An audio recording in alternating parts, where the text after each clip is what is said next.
Okay, thank you. Camera okay?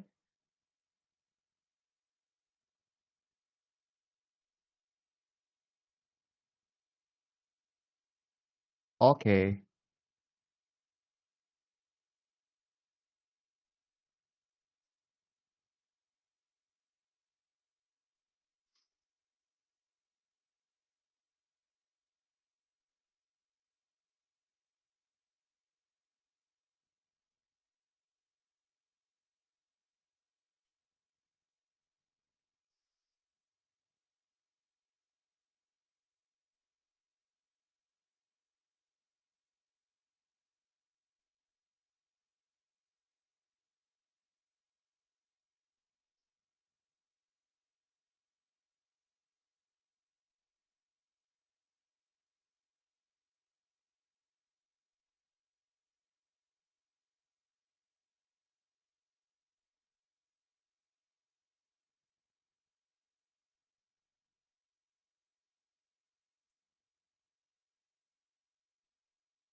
The pre-battle strategic system independent from the enchantment system.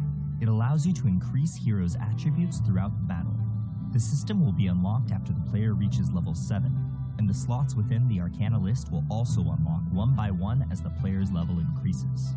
You will need to use Arcana fragments or gold for the purchase and upgrade of Arcana. It can also be acquired through other sources such as completing achievements. Before the start of a game, the player will select the Arcana system in the preparation slot to create an Arcana combination best suited for their hero. The appropriate combination of Arcana can give players a clear advantage when the battle is begun. Arcana is split into 3 categories based on its functionality. Red Arcana focuses on increasing the hero's ability to attack. Purple Arcana focuses on increasing the hero's ability to self-recover, and Blue Arcana focuses on increasing the hero's defensive abilities. Arcana of each color is further split into 8 categories based on their bonuses: attack, life, defense, function, lifesteal, attack speed, critical hit, and pierce. Each independent Arcana has 3 levels. The higher the Arcana level, the more bonus it grants the hero. On the Arcana page, players can freely pick as they wish to create the combination from red, purple, and blue Arcana. Players can create their Arcana combination on the Arcana page based on the role of their hero and their own playstyle. After choosing your Arcana, you can click the top right of the Arcana page to rename and save your combination. In addition, the system has recommended combinations based on roles and playstyles for the player to select directly and use. Depending on the different combinations in a match, Arcana will enhance a hero's performance in different ways. Even if the player uses the most advanced Arcana for their combination, the bonus provided for the hero will not greatly affect the balance of the game. Then, how will the Arcana system help players? During the early stages of the match, the basic attributes of heroes are quite low. Even if the Arcana did not offer much bonus, it could bring about a considerable and substantial difference. Such a change will help the player decide their early game strategy and playstyle while adding more variables to the battlefield. Arcana combinations are not absolute. According to one's understanding of the hero and their playstyle, players will all have different combinations. Should you focus on certain enemy heroes or making up for the shortcomings of your allies? Should you take the initiative in teamfights or increase roaming efficiency? It is entirely up to the player. This marks the end of our video introduction to the Arcana system. Thank you for watching, and good luck on the battlefield. Class Introduction. Welcome to the class introduction of Arena of Valor.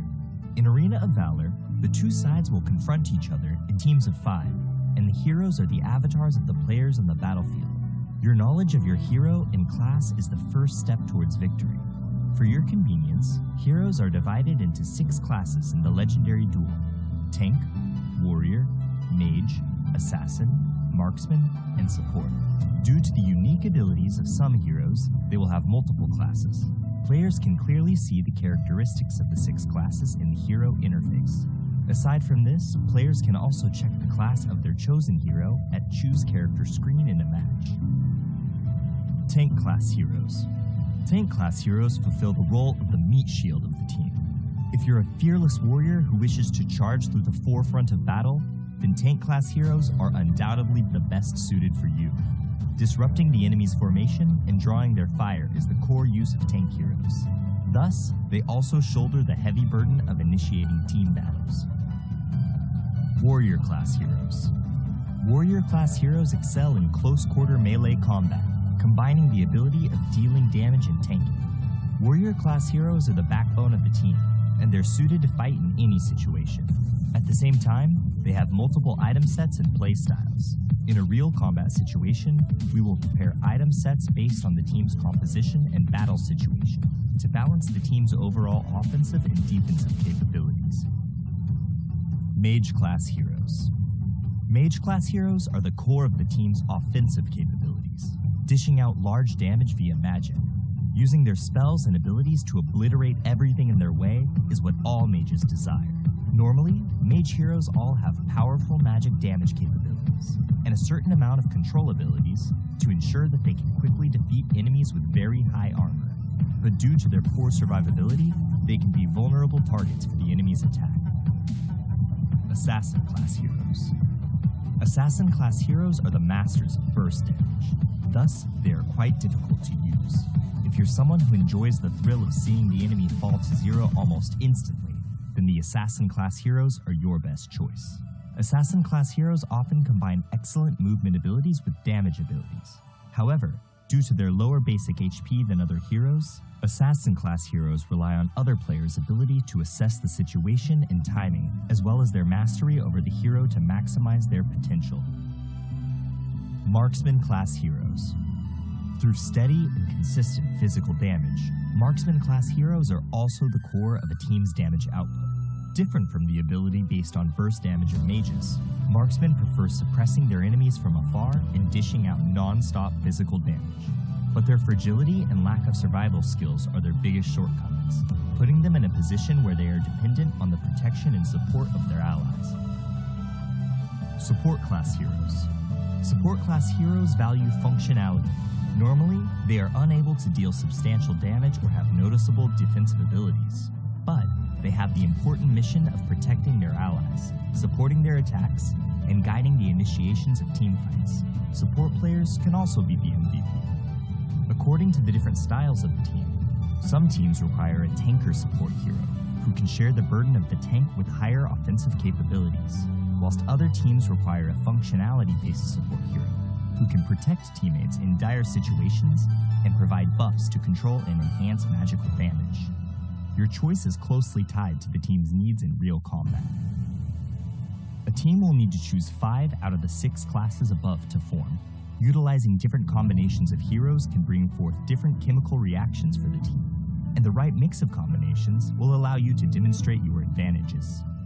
This concludes the class introduction for Arena of Valor. Good luck on the battlefield, and we will see you next time. Welcome to our video introducing the ping system in Arena of Valor.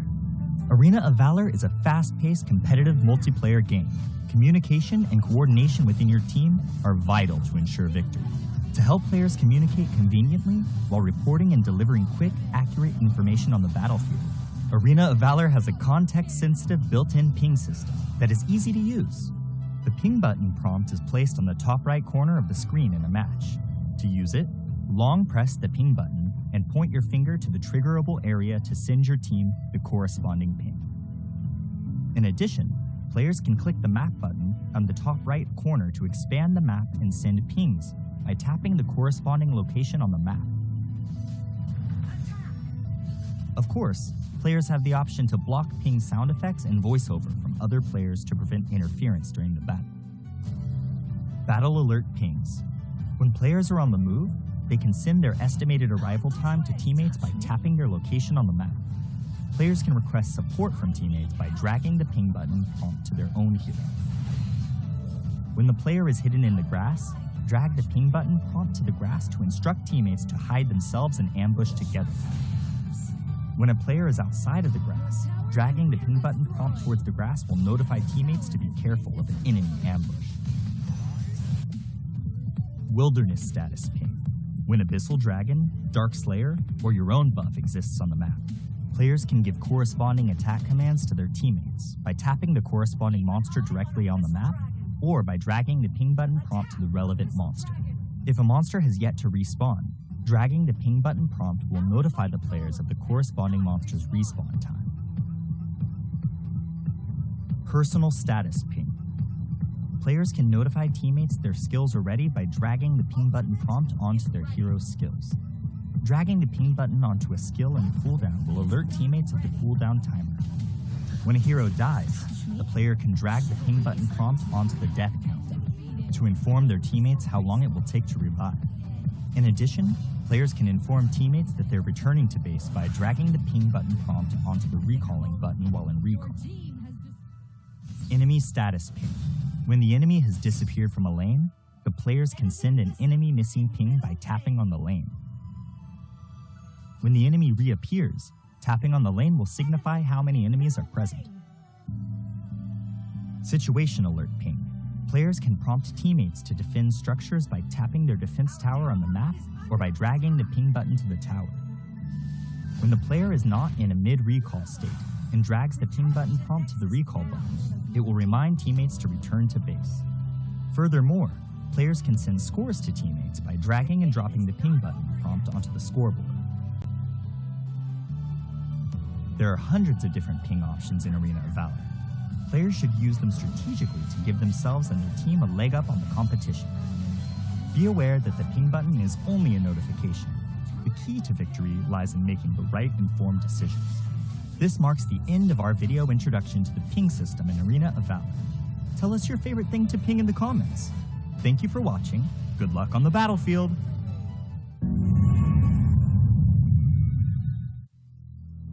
Welcome to our video introducing the team communication systems in Arena of Valor. Arena of Valor is a fast-paced, competitive multiplayer game. Communication and coordination within your team are vital to ensure victory.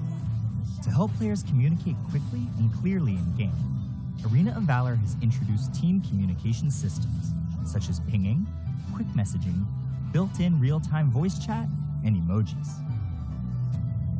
Players can press the context-sensitive ping button prompt on the top right corner of the screen to instantly notify teammates of their status on the battlefield. Players can also drag and hold the ping button to various elements in-game for different alerts. Depending on the context, pings can be divided into types such as battle alerts, wilderness status, personal status, enemy status, and situational alerts. Check out our ping system introduction video to learn more about how you can use the ping system in Arena of Valor. Players can use the in-game quick message system to plan and communicate. Quick messages first appear as part of the pre-battle strategy screen. Rally for a team fight. Before the match, the player can set selections and adjustments within settings. These pre-made messages can be split into 3 major categories: defense, offense, and communication. Players can select 8 messages from these 3 categories to use as quick messages within Arena of Valor. Some quick messages even have voice lines that play when being used. Let me get the buff. In the event you want to communicate in more details with your teammates, you can also tap the box beneath the quick message window to enter text. Keep it clean. Aside from quick messages, voice chat will always be the most accessible and concise way to communicate on the battlefield. Players can use the game's built-in real-time voice chat system to speak and converse with their teammates directly. To use voice chat, tap the microphone button on the left side of the screen. When the player is queuing with friends in a pre-made party, they can choose the voice chat to be party only. Emojis are a fun and expressive way to communicate within Arena of Valor. Before the start of the match, players can equip emojis with their customization suite.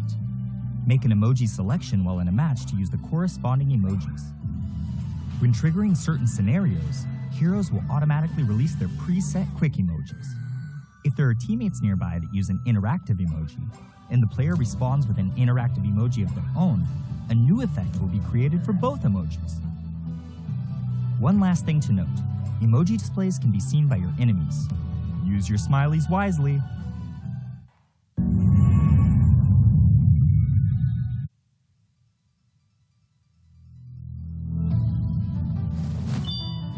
I picked Dragontail.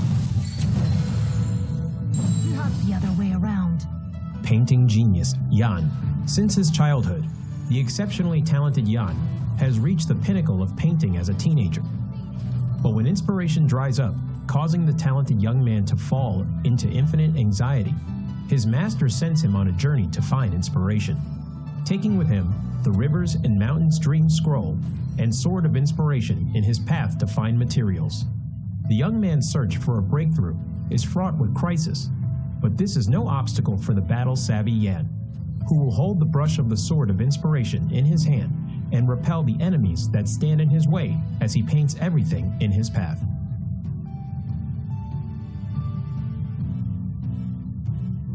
Passive, Spiritual Spark.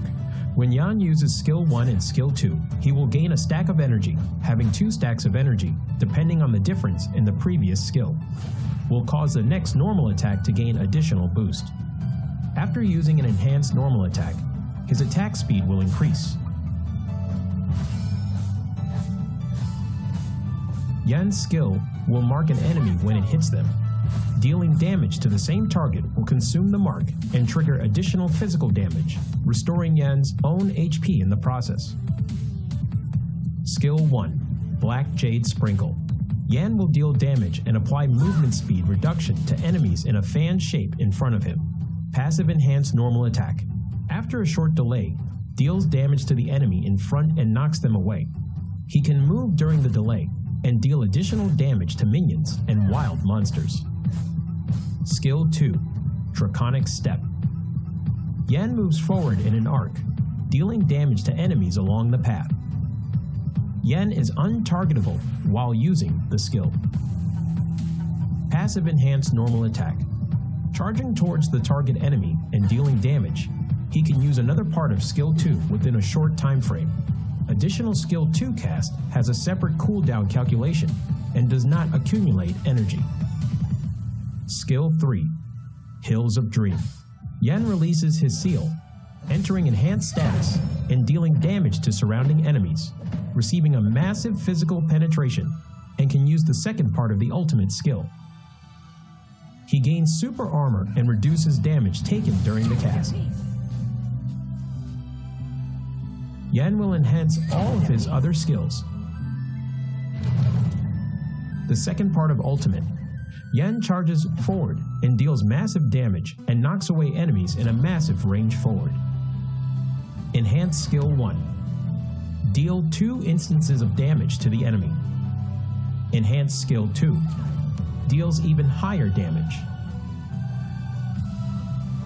Yan's ultimate skill buff will increase with every upgrade. When ultimate is upgraded to level 1, the skill damage of skill 1 and 2 increases by 50%, and the number of times the mark can be triggered also increases. When ultimate is upgraded to level 2, passive enhanced normal attack hitting enemies will extend the enhanced status duration and can be used multiple times when under the buff from the second part of Yan's ultimate. they aren't affected by cooldown reduction. When ultimate is upgraded to level 3, passive enhanced normal attack will return 1 stack of energy.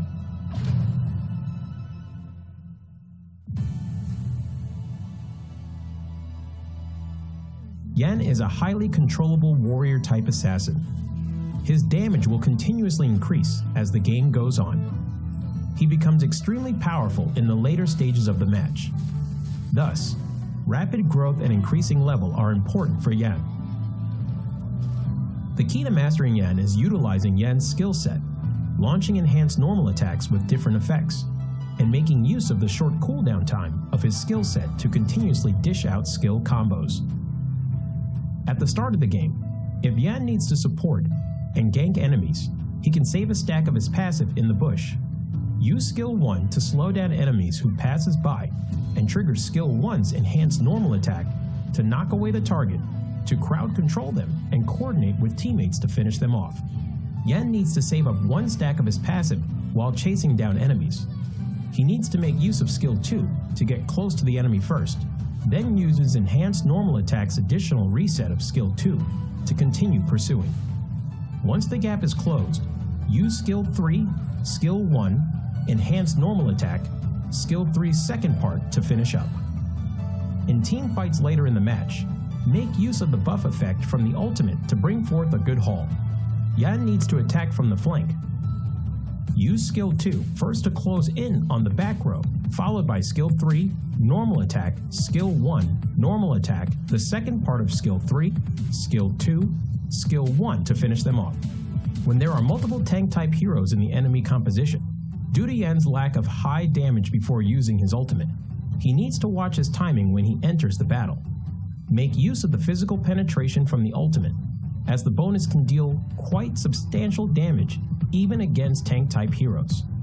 Due to marks being able to be triggered multiple times, while in enhanced status, coordinating with skill 2's movement and skill 1's damage, you can potentially take down tanks. Yan's passive HP Restore allows him to have decent survivability. Watch your timing on using skill 2's untargetable effect to dodge enemy damage. Yan needs to improvise in battle and requires careful observation of the situation on the battlefield to choose the right skill to cast.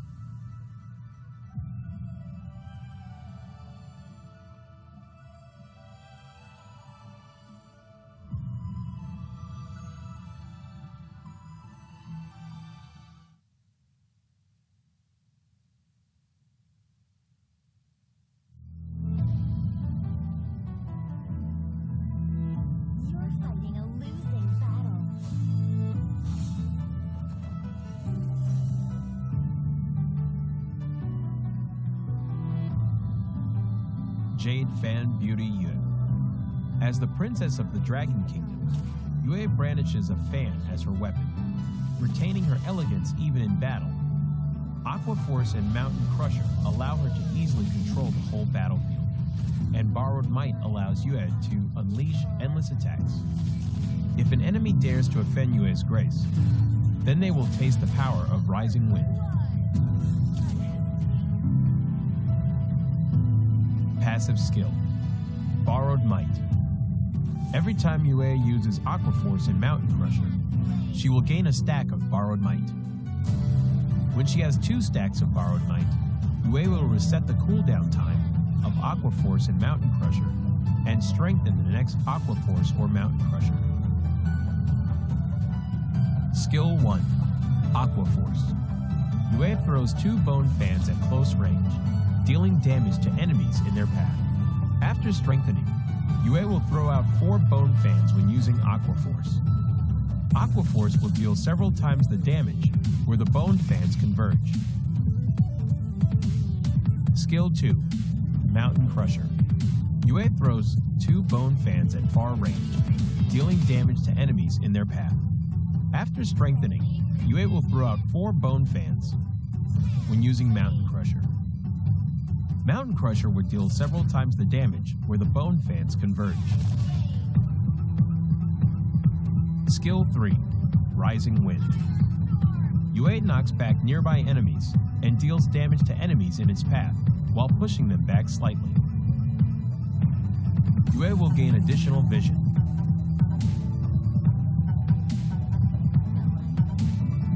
Yue is a long-range mage with a powerful ability to exhaust the enemies, but is complicated to operate. To deal perfect damage using Yue, you need to be skilled in combining her skills to deal damage multiple times stronger. However, when Yue overlaps with the enemy, both Aqua Force and Mountain Crusher can deal full damage. When in the lane period, Yue can quickly clear enemy creeps via refreshing her skills through her passive skill and then assist the side lanes. In team fights, Yue needs to use Mountain Crusher multiple times to exhaust the enemies and frequently use Aqua Force to charge up her passive skill to look out for chances to kill or exhaust fragile enemy heroes. The core combo of Yue is to save up a stack of her passive in advance and instantly use Mountain Crusher twice to deal burst damage. But be cautious. Yu's ultimate is the only life-saving skill, so she needs to save her ultimate to be aware of enemy assassins' heroes in team fights.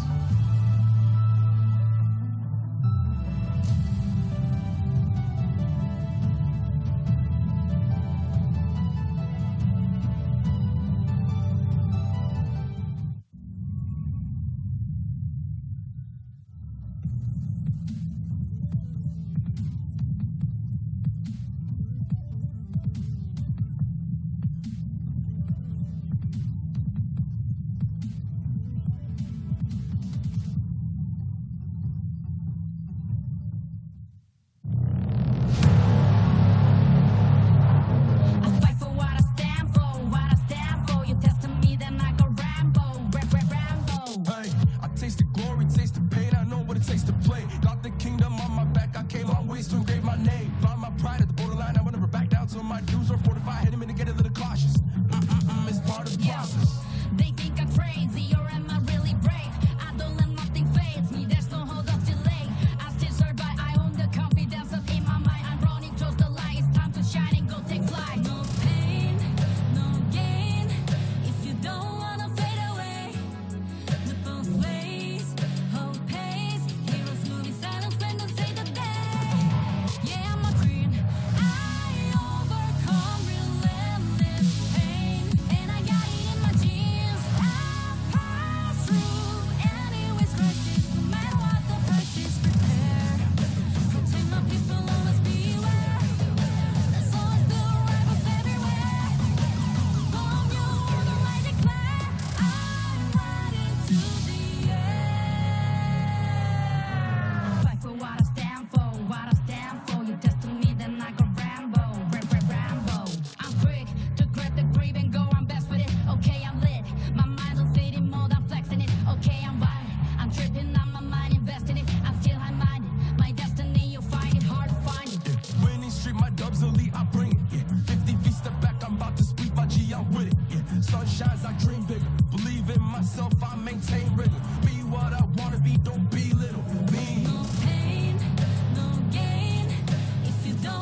better way to welcome all of us to this, the AIC 2022 Grand Finals.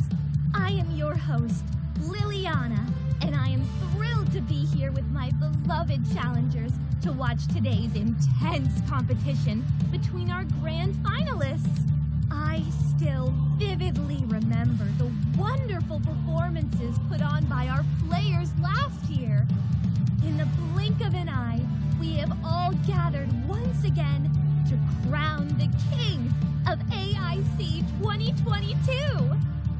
This year, 16 teams from 10 regions fought for survival in some of the most intense battles at AIC.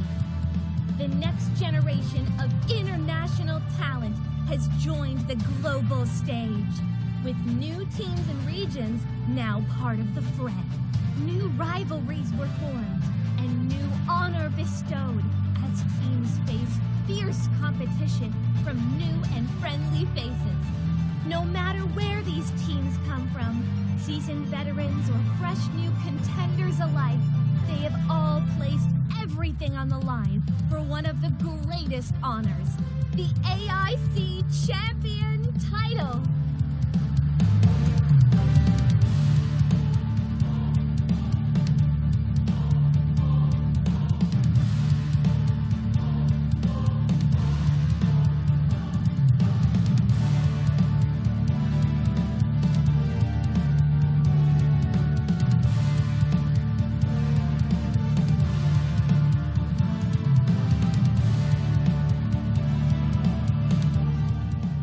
Finally, after rounds of heated battles, the AIC reaches its pinnacle with two of the strongest teams, each in search of their greatest glory. We are about to solve the biggest mystery. Who will be the last one standing? Which unyielding team will have the team unity and confidence to bring home the trophy and the lion's share of the $2 million prize pool?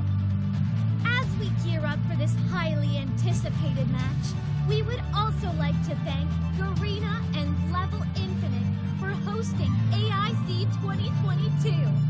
Without further ado, please join me in welcoming our grand finalists!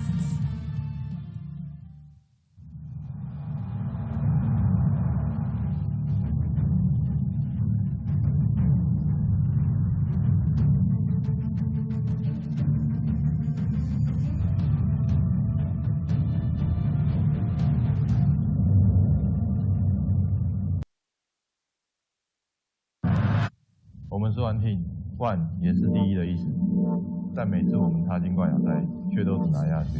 之前国际賽也都止步8强，大家常质疑我們夠不夠格拿下榮耀。Bọn mình là đại bàng đen liên minh của AIC, nhưng bằng cách nào đó, bọn mình luôn để thất bại ở các trận chung kết. Bây giờ khán giả gọi bọn mình là vua về nhì.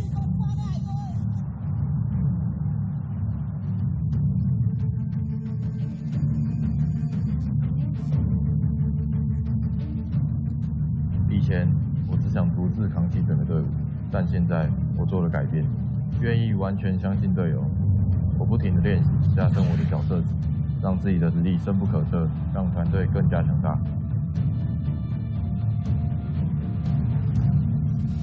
现在我们已经蜕变，从前我们是一个 one， 现在我们是一个 team。Chiến thắng 4-3 trong V7 luôn là chiến thắng vô cùng cảm xúc. Bọn mình đã giúp ra nhiều điều và sẵn sàng cho cuộc chiến sắp tới. Mình sẽ chứng minh khả năng của bản thân và đánh bại Ontem ở trận chung kết. Sức mạnh của quê mình là tinh thần đoàn kết và bọn mình sẽ cùng nhau giành chức vô địch. Sẽ là 1-0 dành cho Big Gaming trước bài cân của BID Sponsor. Cú bắn đá tấn quang một EVQ đến từ vị trí của đó là Hoàng TD.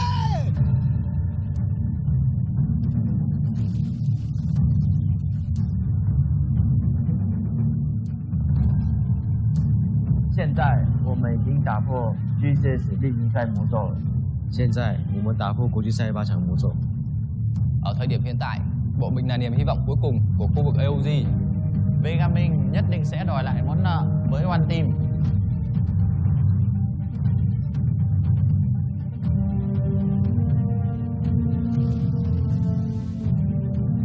这次 AIC 我们会打破所有魔咒，拿下这枚荣耀。我们是 One Team，我们会成为这次 AIC 的第一。 Vì ngày mình hãy bay thật cao và giành lấy vinh quang này. We for victory. Về là chiến thắng, là win.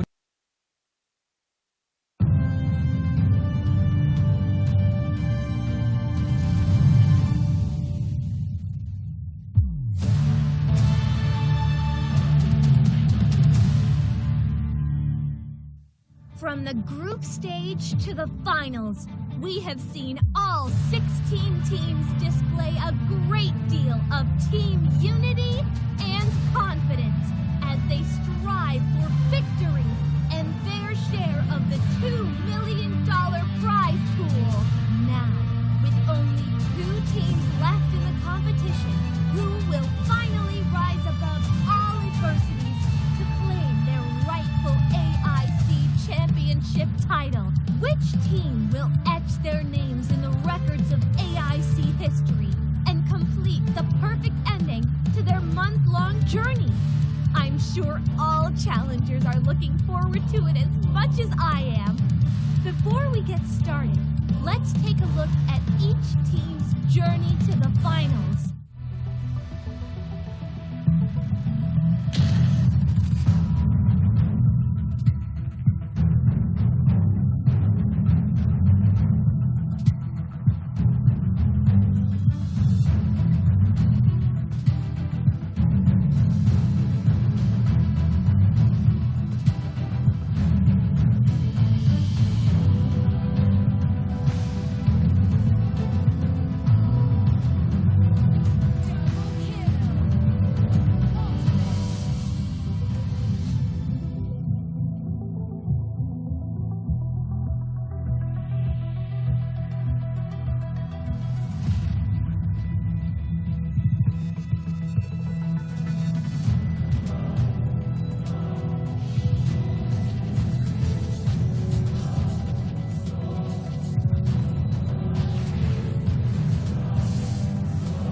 incredible moments from our amazing players.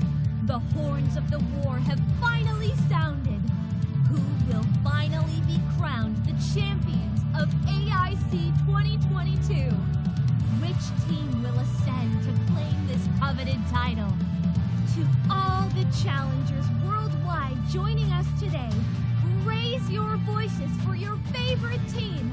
And together, let us welcome two of our strongest AOB teams for the greatest showdown of AIC 2022. Get ready for the epic battle coming up and cheer on your favorite player. New rivals, new honor.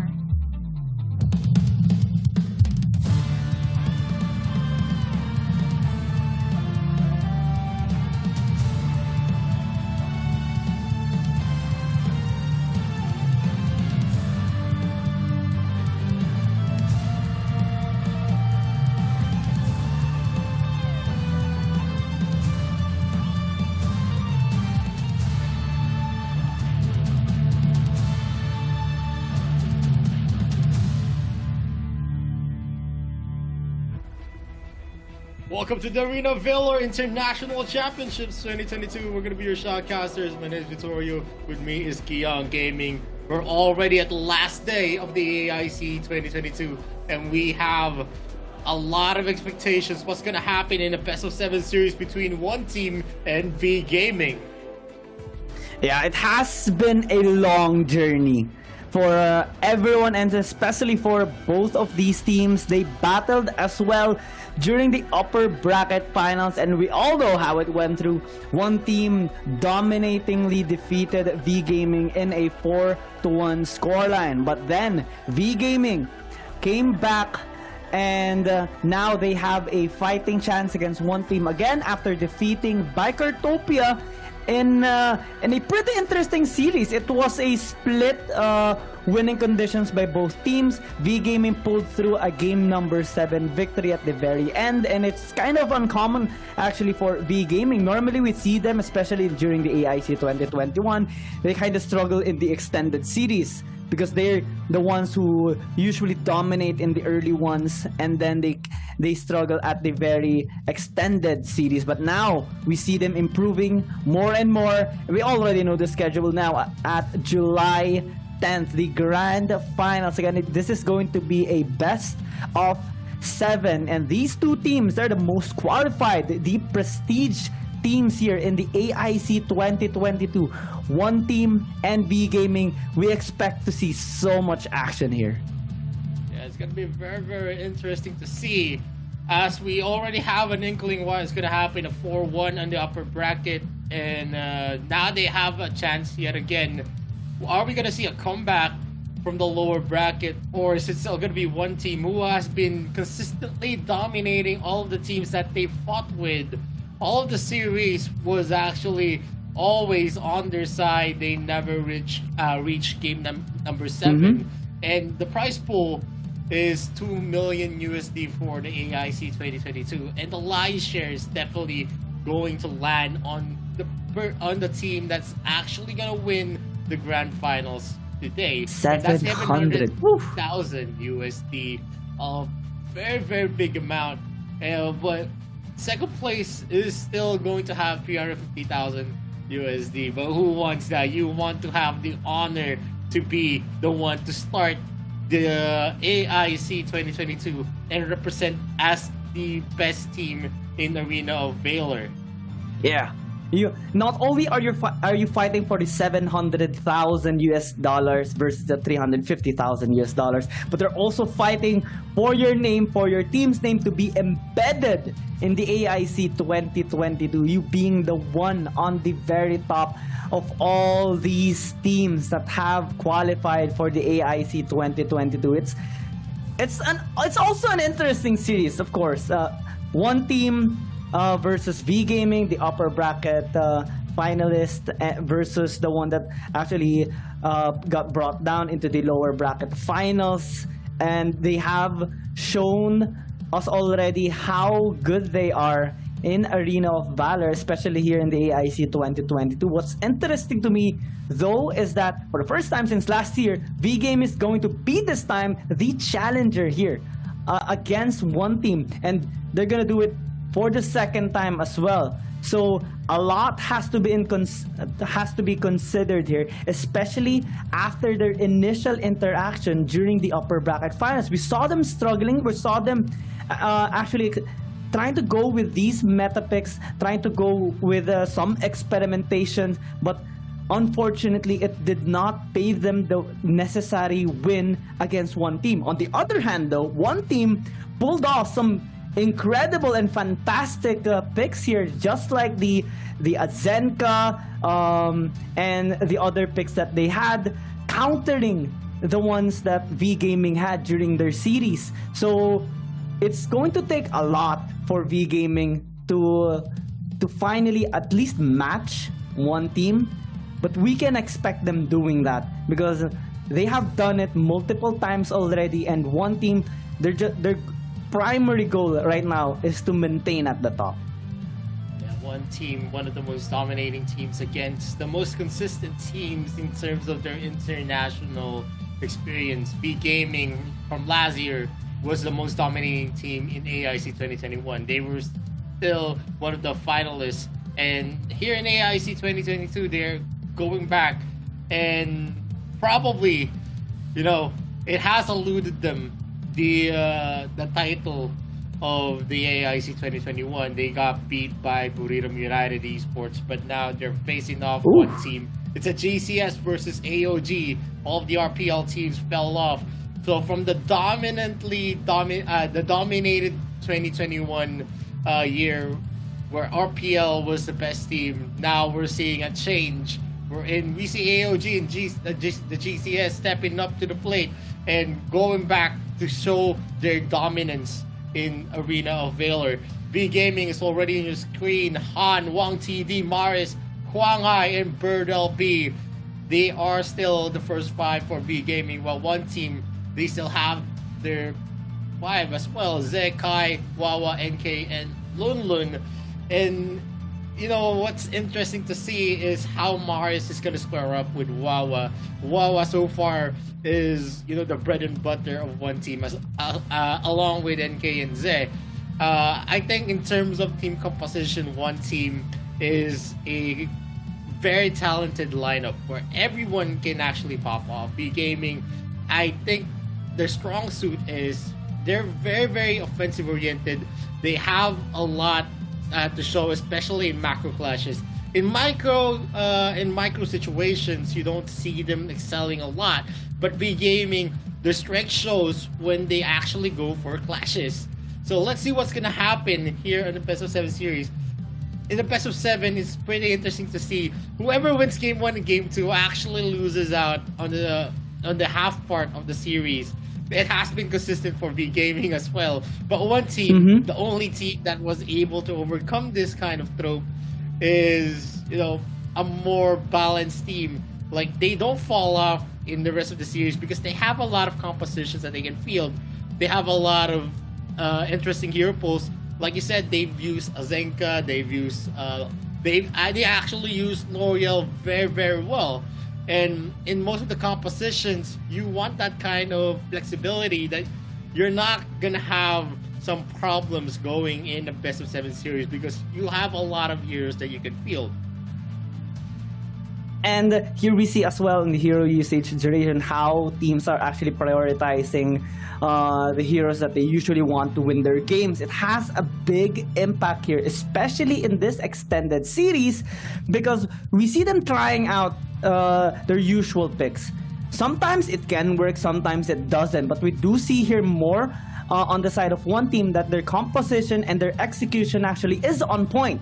They have one thing in mind: to dissect V Gaming all throughout the series, all throughout the game, and they have been consistently doing that. So for V Gaming, I think we need to expect them to switch things up a bit, especially against one team, because one team has been able to read them like a book in the drafting phase, in the game itself, and even on the extended series that they usually have, just like in the upper bracket finals, they know which path V Gaming would go. So one team right now has a proper read on V Gaming so far based on their last experience. But if V Gaming can pull off a surprise behavior against them, a surprise strategy in which it's not actually in their textbook anymore, then that might switch things up a bit. That might cause one team to be confused, to think twice before they actually execute what they usually do, and it might lead to V Gaming's victory in some of their games. Yeah, definitely. And I think what V Gaming needs to do in this series, they need to be more dominant in the early game. One team has been very, very consistent here. You can see the first blood rate, 85.7%. That's a very, very big chunk. Wherein when one team takes a lead, they don't actually give it back. And that's one of the reasons why they have been the ones dominating all throughout in the AIC 2022. And V Gaming needs to be careful on this because they, in most of the series that we've seen them, especially in the upper bracket finals and even in the lower bracket finals, they've been falling off in their rotations. They usually get their winning conditions in the mid game and the late game. And sometimes that doesn't work because one team is also a very strong offensive team. And if you give them that kind of lead, it's going to be difficult to actually take back the game. And that usually led to a lot of losses for V Gaming, especially when they face one team. They lost a 4-1 series. And most of the statistics say that they actually lost a lot of those in the mid game. And it's kind of like one team is the kryptonite of V Gaming generally here, and we have seen consistently that Matt has been the key player here on the side of V Gaming.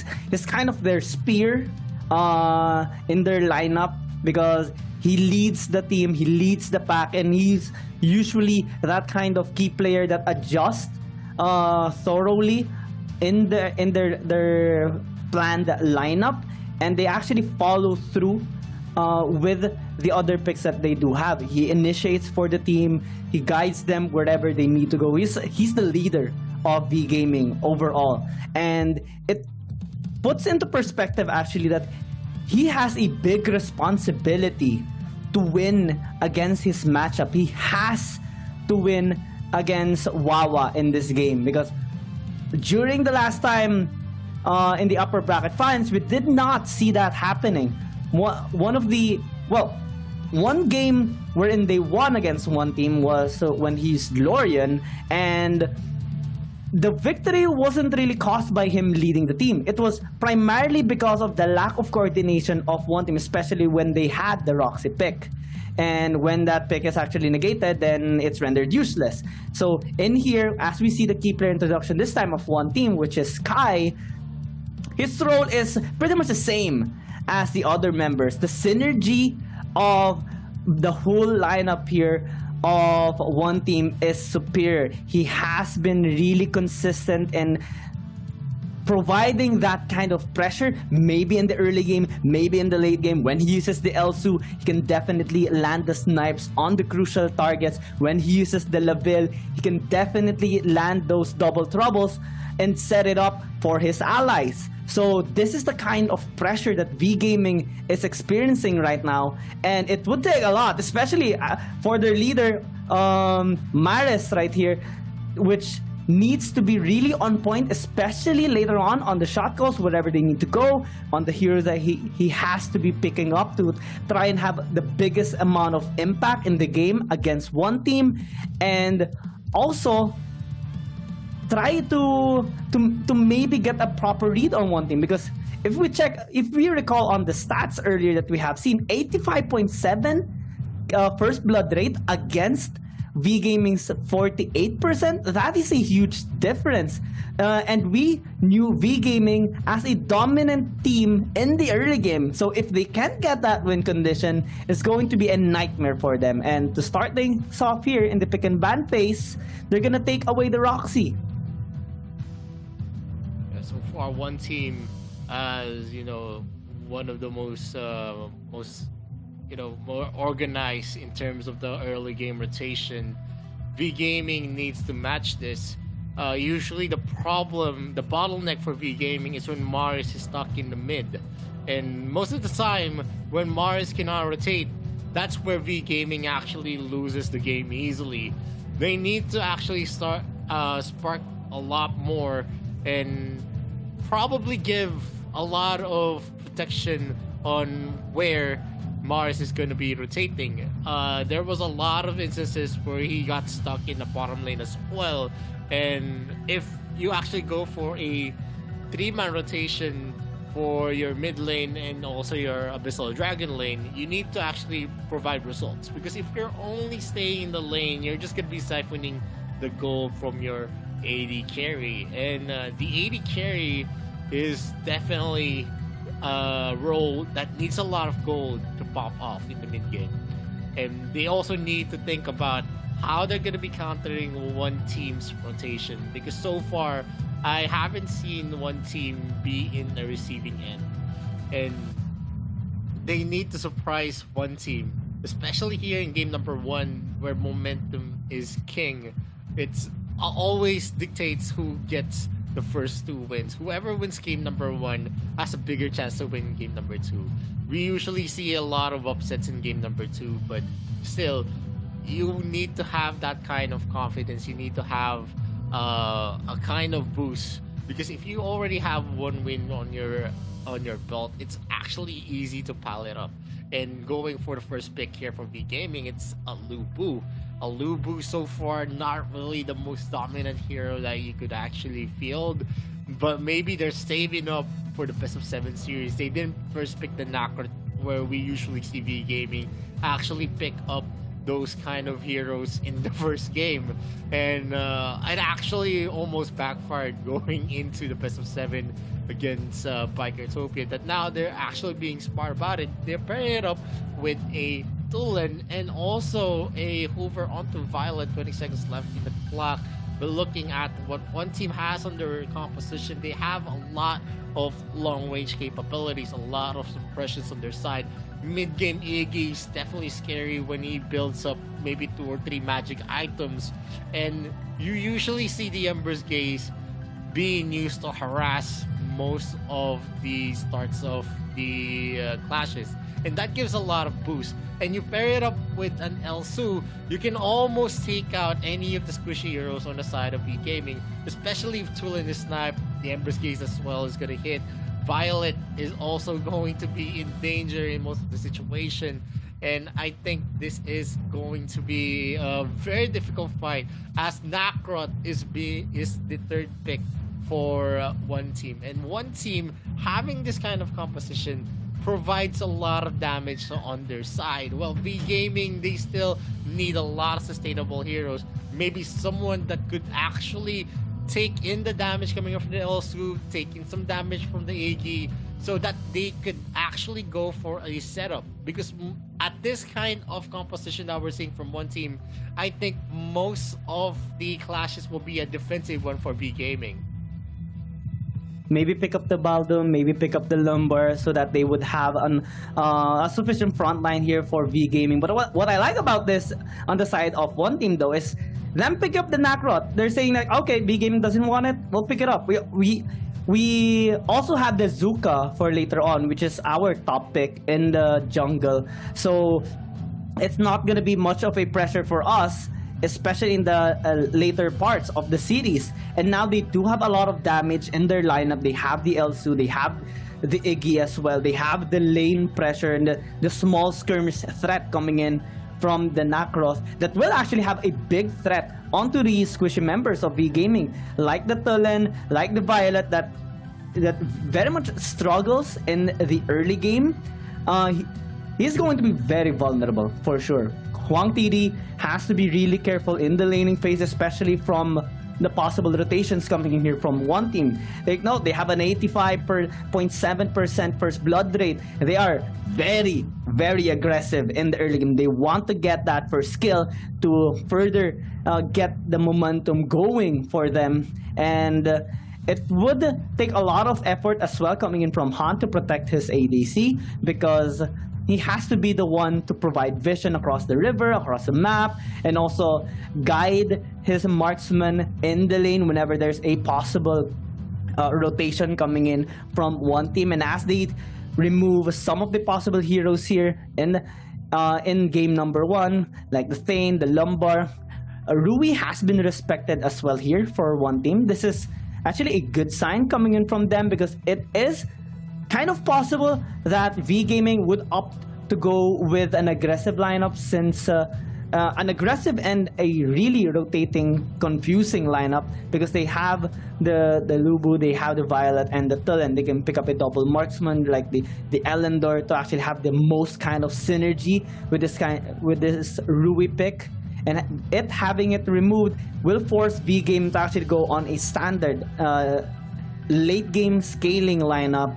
And since Lumber has been removed and banned away, easy pick with the Baldom here for one team. They not only have the pokes, the engage, and the AoE damage, they also have now the suppression and sustainability with this pick. Yeah, but looking at what we have for one team, just the first 4 picks is already some kind of a done deal. But them adding up the Omen maybe as a support, I don't think that the Omen is going to be that effective, especially if you use him in a support position. He is going to be tanky. He's going to be tanking some of the damage. But the problem here is that he's not really going to be that reliable unless he's going to be able to hit his Desert Race. The same kind of winning condition when you have a Roxy as a support. And looking at here, you have a lot of damage, especially on the side of one team. You have an Iggy who's going to be excelling in the mid game. You have early game Alsu as well. He's going to free fall enough in terms of sustainable damage in the late game. But as long as it hits the Violet or the Tulin, and as long as the Lubu, Omen, and Yena is not going to be able to converge on the position of that Elsu and also the Iggy, it is going to be a very, very difficult fight for V Gaming to actually win this. They have expended a lot for one team. They got a Florentino, they have a Baldoom, they have an Elsu, they have an Iggy, and a Nakrot. 5 big picks already on the side of one team. That's how committed they are to take game number 1 against V Gaming. V Gaming has a chance, but it is still a chance that's going to be difficult. Late game, you don't see much of an advantage on their side except for the Violet. Tulin is a mid-game beast, but in terms of the late game damage that he's going to be able to provide, since he is kind of a mage that plays with kind of a short range, he doesn't have the flexibility to actually go for trades on an Iggy, especially if he's not going to be able to ambush him. And with the vision control coming in the side of one team, they don't really need to dominate the vision wars by going to the brushes. And Zay will have that kind of boost because they are going to be able to spot out most of their enemies that's going to be rotating because of the wards and vision that Elsu provides. So this is going to be a difficult fight in terms of drafting. I think one team has a one-up over V Gaming, but it is still, subjective because anything could happen. As long as they're going to be able to zero in onto the Iggy and to the Elsu, it is still going to be a done deal. But with the difficulty with the Nakrot and Florentino there, it's going to be pretty difficult. A lot of zone control, a lot of defensive maneuvers are available for one team, and they try to go for a damage. They are trying to go for to deal damage onto Zay, but he just safely gets away. Shadow bombs are being done. Ares is going to be in the thick of it. They're going to try to steal some of the resources from NK. Yeah, I like how one team actually is going with this game. Like a history matchup. The last meeting of these teams was in the semifinals, a 4-1 victory in favor of one team, which is the upper bracket finals previously. And what's interesting about this game number 1 as well is that the Florentino pick, Lunlun right now. And as we see here, there's an invade happening, just some folks going into Maris, which will cause him to be more reserved in the lane, because anytime any member from one team can actually dive him, especially when they rotate with a lot of members. Lunlun picking up the Florentino is kind of a poke here onto V Gaming, because this is one of the heroes that they actually picked up when they got their win against one team. The only game that they won in that series. So if they can actually fully utilize this and pull up a win against V Gaming with a proper draft as well, because they also have invested quite a lot with the Omen, so there's a lot of sustainability with 3 front lines here of V Gaming. This would be pivotal for one team. First Sentinel rate, some stats being shown here for everyone right now, where, well, if one team has been consistent in getting those first blood, well, V Gaming has been consistent on getting some small objectives across the map to aid themselves in keeping up with the economy. And for now, we're seeing a 300, just a little bit of gold up on the side of one team, as we're seeing a gank possible onto the top lane, but it's going to be very difficult given how slippery Lunlun can be with the Florentino. So with the jungler spotted at top side, one team quickly adapts with an invade on his red side jungle. And right now, one team actually is speeding up their rotation. There is not much of any action is going to happen, because we know, because of the suppression that one team has, they're just going to pile up some damage. So we're seeing here that V Gaming is actually hunting NK. And there is going to be a rotation here, a possible rotate from 3 of the members of V Gaming, but they're going to be backing off as they saw Zay, and they also have no information on Wawa. When you don't have a lot of information in the map, it's better to not risk a lot of things, unless Wawa actually shows himself into the bottom lane. That is a clear queue wherein they could go for an invade. Maris is going to try to help up his teammate Bird LB in the top lane, as he's been harassed by Lunlun all throughout their exchanges. He is going to be playing it as safe as he could, as no information is going to actually go on this side. He knows that Maris is actually missing in the map. You're not going to see Wawa in the mid lane. In that moment, he's not going to be able to actually secure the trades that he wants. Most of the time, that is a signal wherein a lot of the ganks could actually happen. And with the damage NK, there might be a steal here, as NK is having trouble with the Lubu and also in the Tulin on his jungle area. They're not going to be able to get that as Zay secures that blue buff. The Death's Embrace though, Kai is going to be in danger. He is going to be taken out by Wong TD. That's a first blood on the side of V Gaming. Zay goes in with a flicker. He's not going to be able to use the wild charge as Wong TD mirrors his flicker as well. He's going to be out of the reach of Zay, and Zay is already in a very critical condition. If he goes in, a Thunderbird might be able to take him out, and that is already some gold piling onto the side of V Gaming, and they are not still going to be on par with one team here. They need to make a lot more plays, a lot more aggression there. They need to rotate effectively.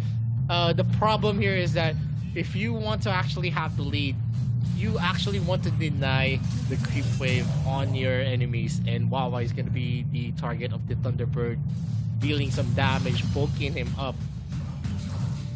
Yeah, and you talked about denying some camps, denying some minion waves against the enemy opponent or the enemy team. NK has been on point in farming and has been consistently getting those objectives, but this time it's not going to be the case. That's a nice steal coming in from Kwang Hai. He gets untargetable for a short while and gets a kill onto Zayn. Now, one team forced to disengage. They lost the objective. They lost a member. V Gaming is having a really nice early game right now. They're posing onto the bot side as well, as Han is lingering here. NK got spotted out, and now, just like how you talked about stealing those and denying those camps away, NK has just lost his blue buff right now, and they might actually lose a tower here in the bot lane. Suddenly, one team gave a chance to V Gaming to come back, and they came back really strong right now. They got the momentum after we're seeing right now the replay of that team fight. Quang Hai getting that perfect timing on the punish and getting the kill onto Zay as well after being untargetable for a short while. Now, NK trying to steal an objective. He gets his own buff away from Quang Hai. Yep, this is the the more classic V Gaming, and we've been actually looking for this since 2021. They have been the more aggressive team. Here in 2022, it actually fell off, but now we're seeing them in top condition. They're the ones who got the first blood. They're the ones actually having the initiative in the fights that happen, the clashes as well. NK is going to spot in now Han, but because of the damage reduction on his second ability, he's not going to be easily killed. There is going to be a 4-man rotation here though. Kai is going to be going for a snipe. It's going to connect to Wang TD. The damage is not yet there because of the level, the experiences, and also the damage item still not there. Muramasa is going to be the arsenal of Kai, but it's not yet much, especially if you're gonna see a lot of those tanks like Quang Hai and also Han in the front. There is gonna be a attempt on the steal though. Quang Hai is not gonna be able to secure that. There might be a duel here as Lunlun is going to be stuck. He goes with the Gentleman's Duel, but Mars' damage is just too much. Han is gonna be securing that Death Embrace. The orb is going to be late, and V Gaming secures 2 kills for themselves. That's a lot of resources being taken here by V Gaming. Bird LB might be in danger once sniped yet again. Bird LB is not gonna be committed by Kai though, as he goes and clears it up. Quang Hai is going ham here as Kai is trying for the high. As the Conqueror, Quang Hai gets a boost on his damage. The damage that being dealt by V Gaming right now is just too much. Quang Hai, Kai actually thought he was safe, but Quang Hai says otherwise, and he got that kill. Got the numbers advantage for V Game to take this Slayer down, and we're seeing a dominating early game so far here. Win conditions being met by V Gaming. They know that one team cannot really sustain themselves that much when the distance has been closed out, especially that V Gaming has this engaged composition. And when they actually get into the faces here of Kai, of Wawa, it's going to be difficult for one team to actually survive. And now, with the Doombringer marching into the mid, they're going to take this tier 1 tower down without any contest, without any possible defense here from the side of one team, because they're being zoned out. They're being threatened for a dive that V Gaming has been consistently doing in this game. And now, with them backing out, V Gaming will take this Holy Dragon for absolutely free. If we look at the objective scorelines, V Gaming has picked up 4, wherein one team just has picked up 1 in this whole game. Now it translates to a whopping 4,000 gold lead. Well, it's not that high as of the moment, but with the scaling capability of V Gaming, this is going to have a big impact because Wang TD is gonna hurt so much. And look at how Quang Hai is confident in this game. He knows he can sustain himself. He knows that he has backup as well because Bertleby, Han is also there, and this surprise composition that we're seeing right now, that the Omen is usually onto the top side, now is it in the support, is working so well here for V Gaming, and one team cannot find the proper answer just yet. I think one of the problems that they had here for one team is they were not able to secure the camps of NK, since we don't see Wawa much on the mid lane, and that's a big problem. If you actually go for ganks and you're not gonna be able to secure the kills that you want, and you leave the vital members on in terms of who needs the farm, that's gonna be the biggest problem they're gonna have, because they don't really have the early game advantage, and there might be the Death Embrace being used up, but Han is not gonna be committing it. Actually, he committed it, but it was cleansed in time, and still, V Gaming is going to be on top as they secure another objective for themselves. The only objective left for them is the two top turrets, and it's already a done deal because they're not gonna be able to defend here.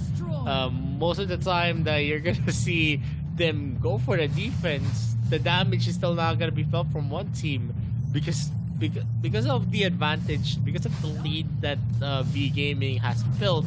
It's gonna be difficult for them unless we actually go to a part where all of the damages are gonna be equalized in the late game, where all of the items are gonna be available for all of the members of one team. But right now, they need to bunker down, they need to make some plays, they need to get the pickoffs and not let any one of their members actually be caught by V Gaming's aggression. Huang TD is 1,400 gold ahead of Kai. Maris is almost 2,000 gold up against Wawa right now. The V Gaming has been proving so many things in this game right now, and having the carries get all the economy and the gold is having a big impact as well against one team because the damage is just too much. The tankiness of their front line is too much to bear and handle as well by one team. They cannot penetrate these frontline members of V Gaming.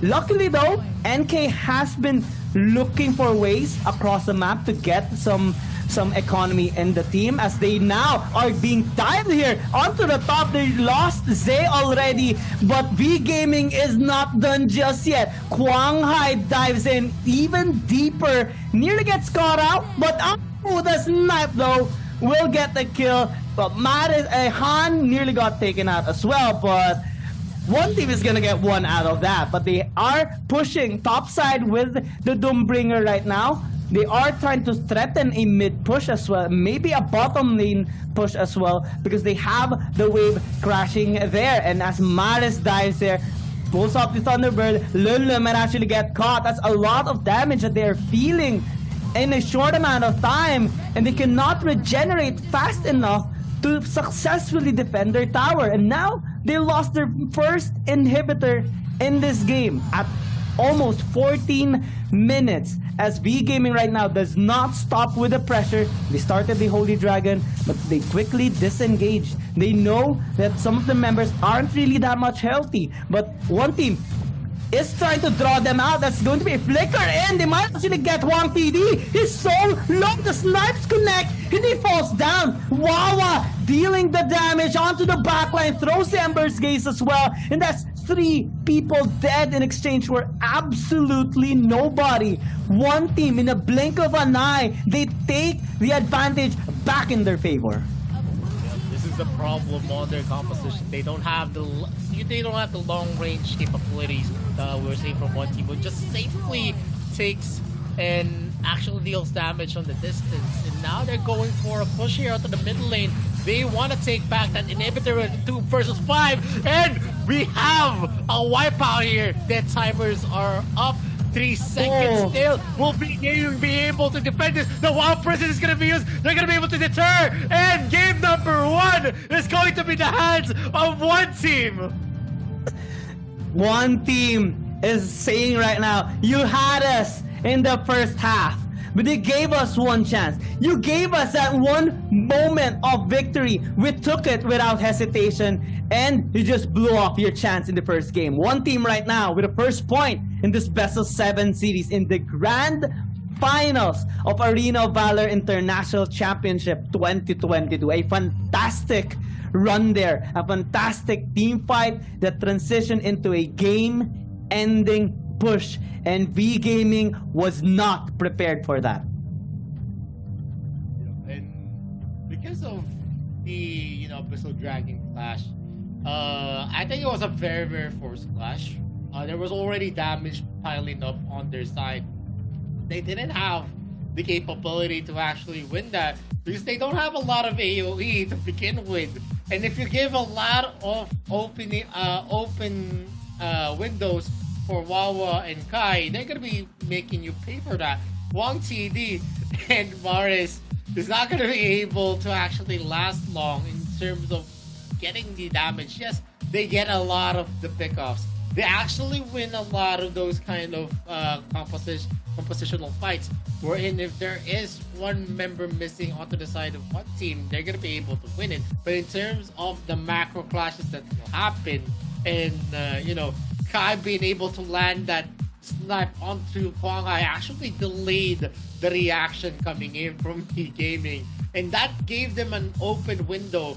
And like I said, in terms of the composition, it's mid-game for the gaming, but they're not gonna be able to do that if Maris is not gonna have that comfort, and that's their problem because they don't have a lot of crowd controls on their side. You're only gonna be actually relying onto that Omen. You're going to be relying on the silences of Yen, as long as Yen is gonna be able to stack though. And you're also going to be relying on the Lubu, whose knockup isn't really that, really punishing in terms of the AoE fights. And that's one of their problems because you have a sniper assassin onto that Elsu. You have someone that deals damage in a wide area, an AoE effect. You have the Iggy that actually is going to synergize well as long as he's going to have the good looks. The Ember's Gaze, the almost infinite shadow bounce is going to be falling on you, and going into the clashes, Wang TD and Morris was actually punished, and they did not have the capability to outlast them. You remember that's a Nakrot. You also have Florentino. As long as the Florentino is going to be able to hit his combinations, he's just going to be regenerating some of his life. And you also have the Baldumus, who actually used the Wild Prison and caught a lot of the people. So whenever a Wild Prison actually hits people, it usually gives you a lot of setup time. And it also hinders the clash potential of the other team, because they cannot go and commit their skills if they're going to be missing some of the members who is actually hit by that Wild Prison. And that was a very exhilarating fight for V-Game. It was a nice try, but in terms of the composition, we already know in the drafting phase that who has the stronger one. It was one team. They committed 5 big picks here. You have some picks that are very, very good onto the side of V-Gaming. You have the Tulin, you have the Violet, you also have the Omen. Yena, you can arguably say that it's an assassin type of like air lane. But they didn't have that sustainability because, just to be honest, you can't actually last long in terms of the AoE damage that's being dealt on the other side. The problem here is that if they're not going to be able to take out the Iggy, they're not going to win the clashes. And that was evident going into the Basu Dragon fight. Yes, they had a 4K gold lead going to that fight. But if you're already being punished in the on a scale of before the fights happen, then it's just going to be an easy picking for the Nakrot. It's going to be easy pickings for the Florentino as well. Who's going to be dealing a lot of damage whenever the Gentleman's Duels hit. You're going to have the Jury Fury with the Justice Blade. A lot of crowd controls already there. Wild Charge, some knockbacks from the Iggy. You also have multiple knockups for the Nakrot as well. And then you also have some knockups going on from coming from the Florentino as well. So you have a lot of micro crowd controls on the side of one team. As long as they're going to be able to last long in the clashes, then they're not going to be able to pick off the people like the Nakrot or the Florentino. If they are able to actually take out Nakrot or Florentino before the clashes start, it would have been a done deal that they could have actually won the clashes.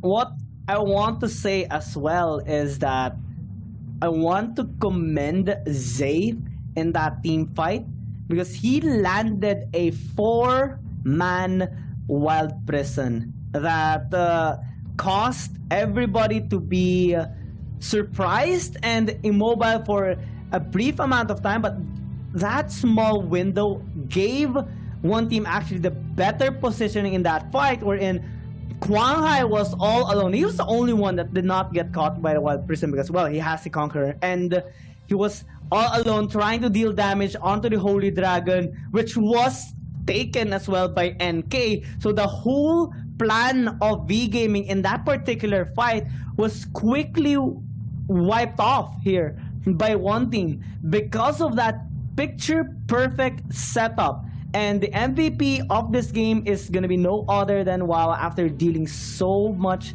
damage in that particular game. He dealt like 100,000 damage, just a little over Maris, but compared to the other members of one team, it's enormous.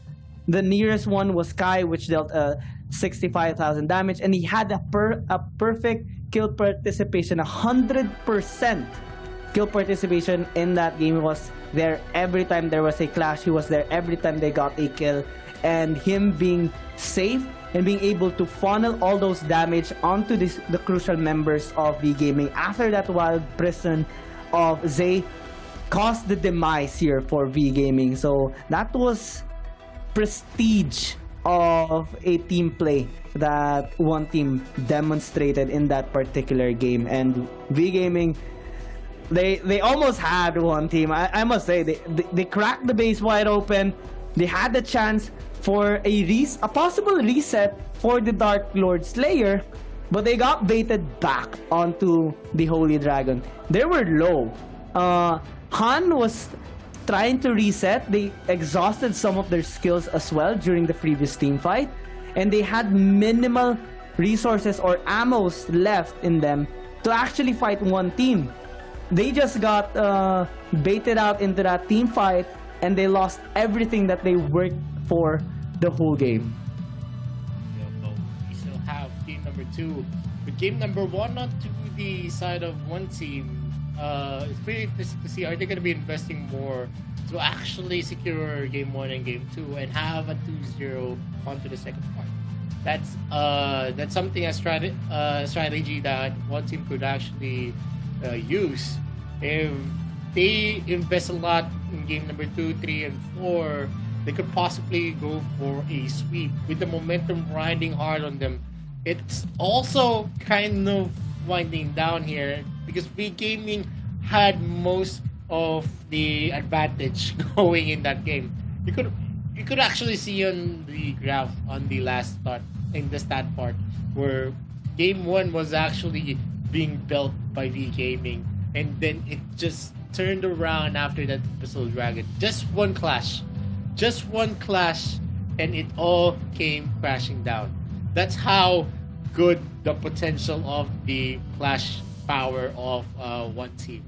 They actually put a clinic on the comeback and also how they started at the clash. And it wasn't going to be possible without Wawa and Kai, because most of the time you're actually just seeing them trying to give a lot of time for all of their plays to happen. They're actually creating distractions. They're trying to actually overextend the composition of V Gaming. And just remember, in terms of the clashes, they're always going to be grouped up together just to actually deter the damage coming in from the Elsu. To block the damage, the snipes that's going to come to Wang TD or to Maris. But that is also a strategy we're in. They are going to be on fire from the Shadow Bomb all throughout game number 1. But here we see the first pick of V Gaming to get back what they lost. They picked up the Lorian with a 78.7% win rate all throughout AIC. That's how big of an effect that the Lorian could actually bring here. And they're actually hovering onto a Raz. And just to give you an idea, Raz on Wawa, that's one of his strong heroes. He's been using that hero since last year, and I've seen him use it in a lot of the series. And Wawa is definitely one of the best Raz players out there in Arena of Valor. You see here 66.7% win rate, but we didn't see a lot of Raz actually taking up the wins. He's been inspiredly all throughout. One of the reasons is that I think Raz kit is more of a one pick. It's a very easy, it's a very easy combo that you could actually avoid. And in most of the scenario, he's actually fallen up because heroes that go up close and personal are those heroes that actually suffer. Raz doesn't have the magic vamp that DeLorean has. He doesn't have DeLorean's ability to actually shave off health and deal a lot of damage in an AoE as well. That's one of the biggest points why we don't see Raz being picked up in most of the series. And what V Gaming actually did is they picked up a Telenas and they also picked up an Amelie who's I think maybe is going to be in the support position.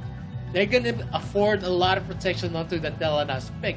With the Lorian Star Sky, the zoning capabilities is there. You also have the pushback coming in from that Amelie pick. One team, they're going in hard. They actually picked up Zuka, the most used hero in terms of they've used Zuka in almost of all of the series in one team. They've even used Zuka to the point that they actually neglect the Nakra pick, who is one of the biggest junglers. So it was actually a surprise that we saw one team actually commit to use Nakrot in their first game. And they paired up that Zuka with a Slims. And so far, Slims is in the win streak. In all the series that we've watched, in all of the games that Slims has been played, we always see the team that has Slims takes the win. One of the biggest parts there is the suppression of the Flying Spear, the ability to actually reposition himself with his jump, and also the speed up and the attack speed capability when he uses that Rage Potion. The first three picks, you still don't see a lot, but V Gaming has something strong on them. Since they have the Lorian, they have the capability, all of the three heroes have game-changing crowd controls. The Arrow of Destruction coming from Telenas, you have the regenerating ability on that Amelie, and then you have the Star Sky from the Lorian. In comparison, you're gonna see more of single targets on the side of one team on Raz and the Slims. I know one of the reasons as well that that one team picked up the Zuka is that V Gaming does have a priority as well on, or like they can pick up the Nakroth for themselves. So if they pick up the Nakroth, Zuka being picked up immediately right now by one team is threatening a possible counter to that particular hero. And with the Slims as well, what they can do is have that one chance, again, a proper setup, just one Flying Spear onto Wang TD, onto Maris, can lead one team to victory here, because they do not hesitate when they go in. They fully commit onto their engage and they do not hold back any punch. And now with the Raz pick and now the Richter being picked up as well, that's already a good amount frontline that they have in their lineup. What's scary about their composition though is that their lineup kind of struggles when they are behind. Yes, they can find a chance with a good angle, maybe from the Raz and the Richter and the Zuka as well. Maybe a good angle with a Flying Spear landing onto Wang TD or Maris. But in terms of wave clear, they don't really have that much, especially when compared to the lineup here of V Gaming. They have the Lorian, they have superior range, and they have the necessary front lines actually with the Sinestria, the Arthur, and the Amelie as well, to actually soak up this damage and provide that protection for Wang TD later on. So this is a solid, stable, scaling lineup that V Gaming opted to use, but one team right now is pulling up a lot of surprises here. That's going to be the RC being hovered as of the moment, but maybe the Lubu would be better so that they would have much more frontline power, especially with the amount of sustain that this particular hero actually has. And it would really take a lot for one team to penetrate these front lines. That's an Arthur, that's a Sinestria, that's an Amelie, and a possible engage as well with the Lorian. So in order to reach Maris, that's 4 walls that they have to cross over or break. And with this lineup that they have right now, they have the tools already to break those walls. definitely in the damage side, one team is not going to be falling off. But in terms of the capability in the clashes, V Gaming, I think, has something more to them. They have a lot more of the depth. In terms of they can provide a lot of crowd control, they can provide a lot of repositioning as well. It's going to be a key here on Wang TD though. As long as Telenas is going to be able to actually have the free looks that he needs, they're actually going to have the better time against one team. But that's still a problem here. You see a lot of assassins, a lot of people that's going to dive. 4 people that could actually dive Telenas. That's a Richter. You also have a Raz. That's a Lubu as well. And you have a Zuka. Those are scary heroes on the side of one team. The only caveat that I think that I could actually pick up on the composition of one team is they don't really have someone that could tank them. Lubu can tank up to the mid game, but arguably in the late game, he's not gonna have the tankability, the sustainability on him. He's not gonna be able to outlast the damage coming from Telenas. He's not gonna be able to soak up the damage coming from Lorians, and that's going to be a big problem for one team going into the late game, unless they're going to be able to pick off Kwang Hai, Morris, or Wang TD. The most easiest targets here for V Gaming is going to be Kwang Hai and also Wang TD. Kwang Hai, this is the first time we're actually going to see him using Sreya. And I'm actually pretty curious if that is going to be transitioning a win for themselves, since this is the first time that I've actually seen them use it. And so far, Sreya has been a hero that provides a lot of value in terms of the counter play that he could actually bring, being able to use his ultimate to change up the health bars. And there is going to be some exchanges here as Ze is going to be harassed by Wang TV and Han. Han on that Arthur is definitely going to have the more sustainable position here, as he's just going to be soaking up any of the damage that's going to be dealt, especially from early to mid game. And they have the superior range as well in the bot lane.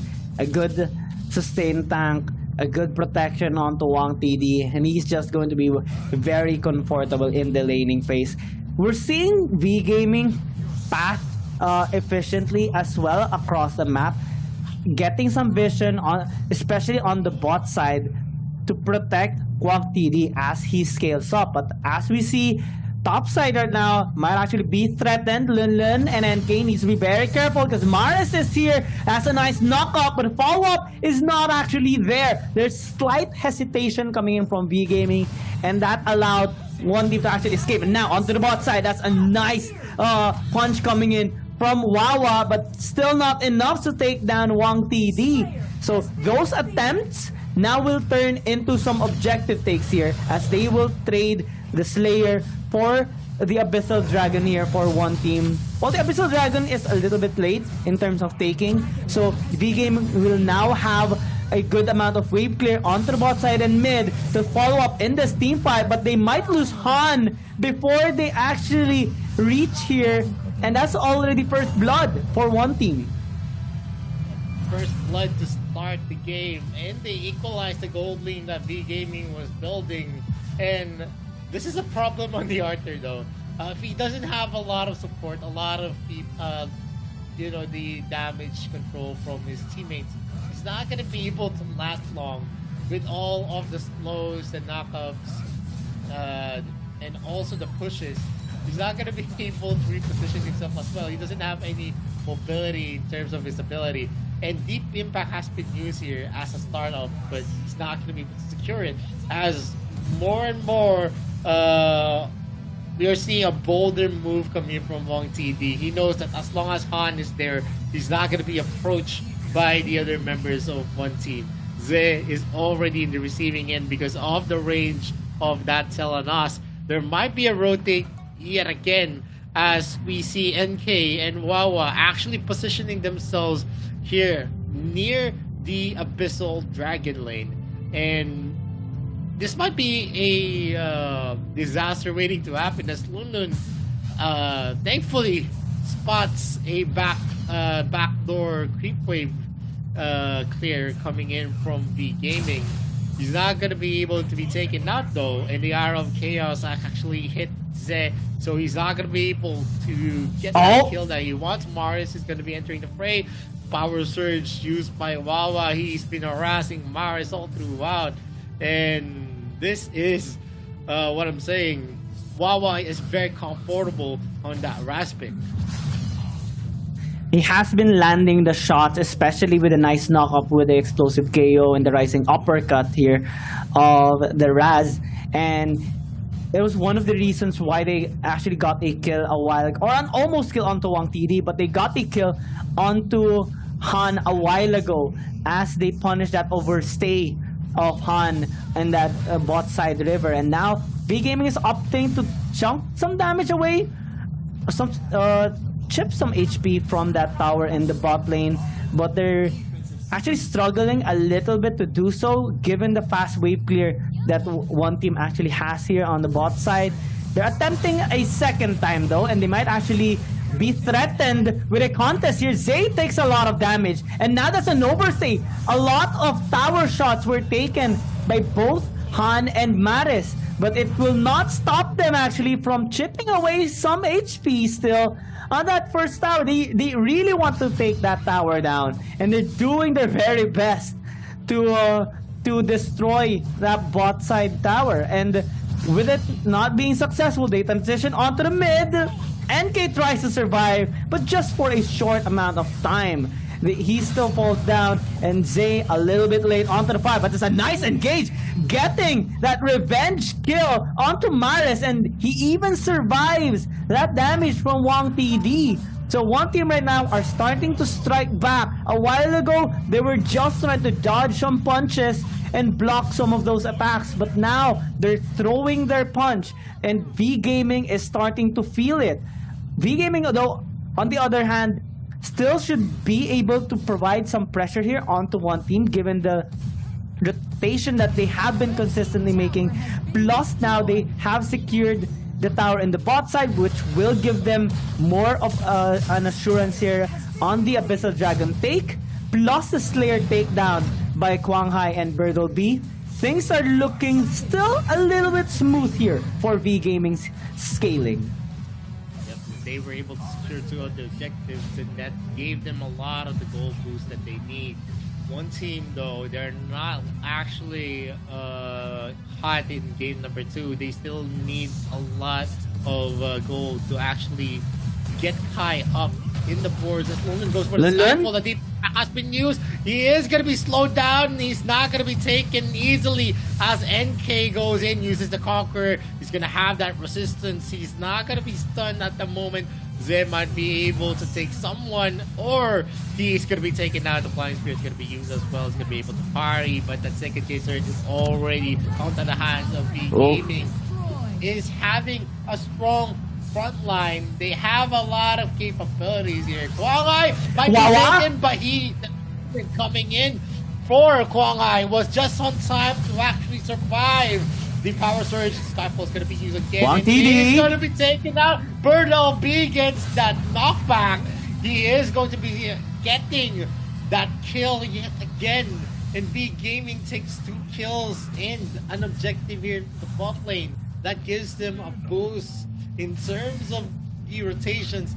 They're going to take the first tier turrets easy right now with the bot lane already almost opened up, and that's a contest being used. The flying spear again being used up.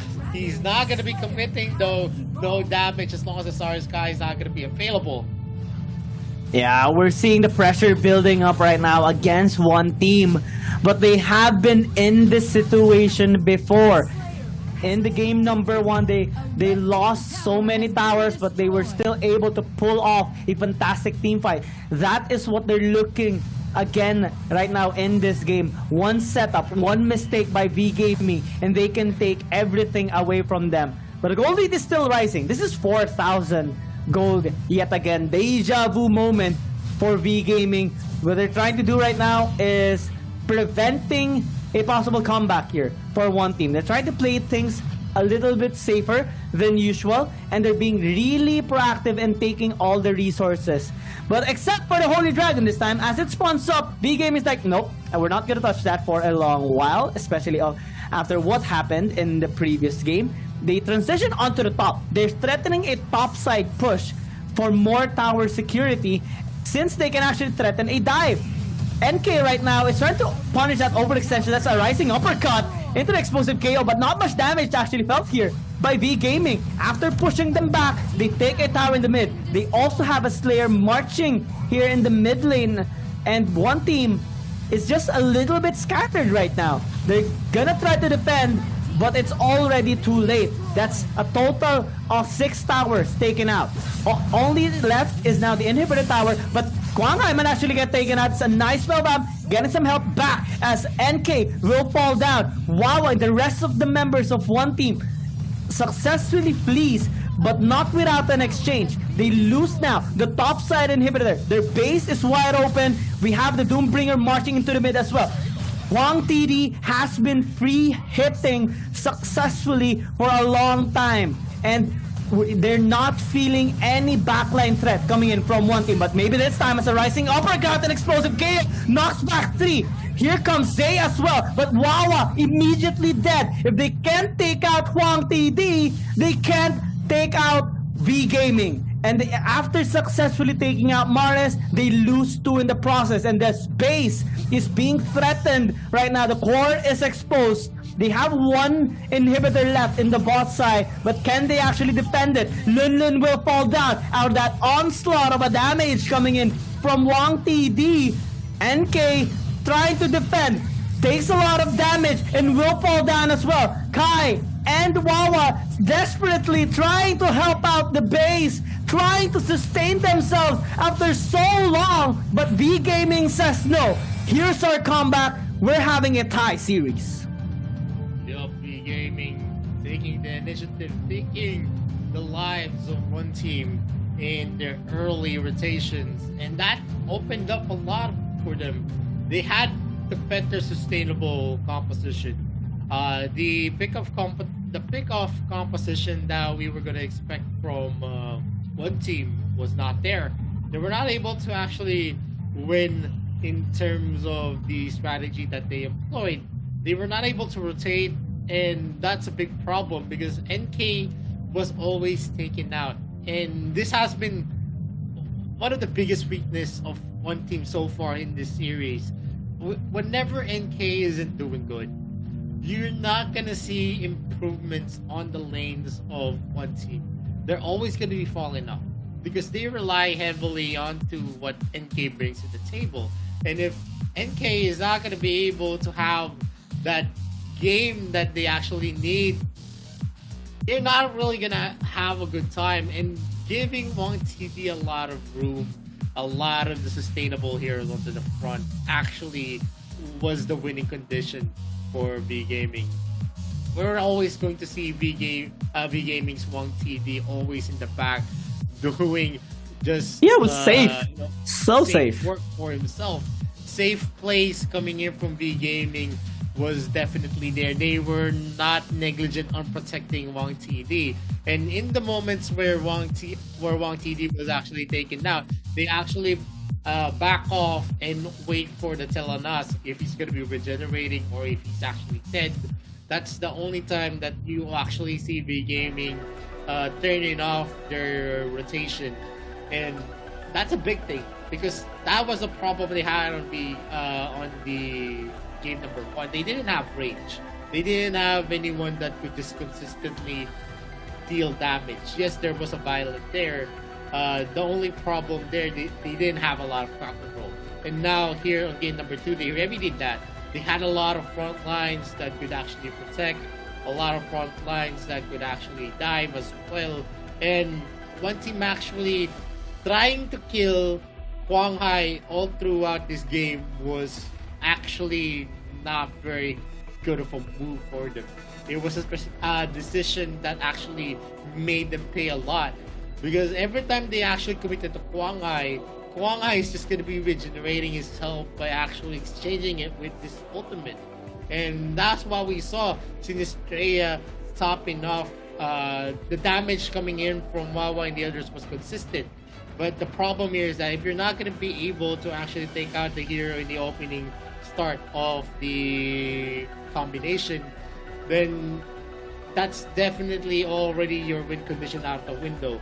Most of the time that they do commit. And well, that's one of the biggest problems on the Raz. Yes, Wawa was actually very good at using that Raz. But the problem that I said why Raz isn't really that effective actually came out here. Because we saw Raz being effective every time you're not going to be able to take out the kills with that Raz combination. Usually Raz is going to die. Just like how Cricknap actually heals. Why Cricknap is not really a big pick in the AIC 2022. Because every time heroes like Raz and Cricknap actually go in and not be able to burst down their targets, they're just going to be traded out. And that's already a big fact going through this series. And I think V Gaming is not going to be using that Raz big one. I haven't seen them use that Raz. So if you really want to win those kinds of fights, I think Cricknap and Raz is viable moving forward on game number 5, game number 6, where you don't see a lot of big tanks, a lot of heroes that has a lot of crowd controls as well being picked up. But in terms of picking it up in game number 2, it's actually going to be very, very difficult. But in terms of game number 2, they actually went for big picks here. They went for the Zuka. They actually haven't expended a lot actually, but they expended on the Richter pick as well. Richter so far for one team has been a big pick. They always translate to wins whenever they have that Zuka, they have that Richter, but it actually got overturned here. Even the Slims pick was rendered ineffective because of how good the composition was for V Gaming. They had the winning condition in the mid game because mid-game Slims, you're going to be relying heavily on luck. Even if you have Clave Sancti, if you're not going to be taking, you're not going to be procting those crits, he's not going to be able to deal a lot of damage. And that was evident going into game number 2. That they were actually relying onto the damage of the Slims. But it didn't translate. There was times now, there was a lot of free hits for Slims in the early game, but he was not able to translate it because he was not lucky enough to get the crits, and that's one of the problems of Slims. He needs a lot of damage items to actually be effective, and they did not go into that kind of condition that they actually reached the mid game, the 15-minute mark, and they didn't reach the late game as well, which was mostly gonna lean heavily for them because of the damage and all the assassins that they have. And we can say this with absolute confidence. Wang TD has been able to free hit without any threat coming in or felt from one team. He was having like 100% of his HP remaining all throughout all the fights, especially in the later parts of the game. Why? Because Wawa, NK, Lun, and Zay could not reach him at all. At most, they were able to reach Maris. But that's just one of the crucial members here of V Gaming. The most crucial one is taking out Wang TD, which, because of that, he is able to just dish out a lot of consistent damage onto the members of one team, and having that superior range, having that superior damage in the line, especially against a Slims pick, which in terms of damage we don't really see, or we didn't really see much in that particular game. Wang TD was just on fire in that, and I want to commend the frontline members there of V Gaming, especially for Maris as well, because they were able to actually protect Wang TD quite effectively. At most, Maris became like a sacrificial lamb for some of the times, being the one to die instead of Wang TD, because he was there trying to zone out the members of one team as well, especially with the cramp control and the AoE damage that he does have. He was trying to land those knock-ups onto the backline members of one team, and even sometimes on the frontline members of them, just so that he can prevent them from reaching Wang TD. And with that kind of strategy, they were just having a solid and stable formation all throughout team fights, marching forward as one team desperately tries to break down these walls. And we talked about these walls earlier during the drafting phase. There were 4, and unfortunately they were only able to take down a few of them, maybe 2, maybe 3, but it wasn't enough to take down V Gaming. And in this game, we saw a more stable growth actually in terms of economy here for V Gaming.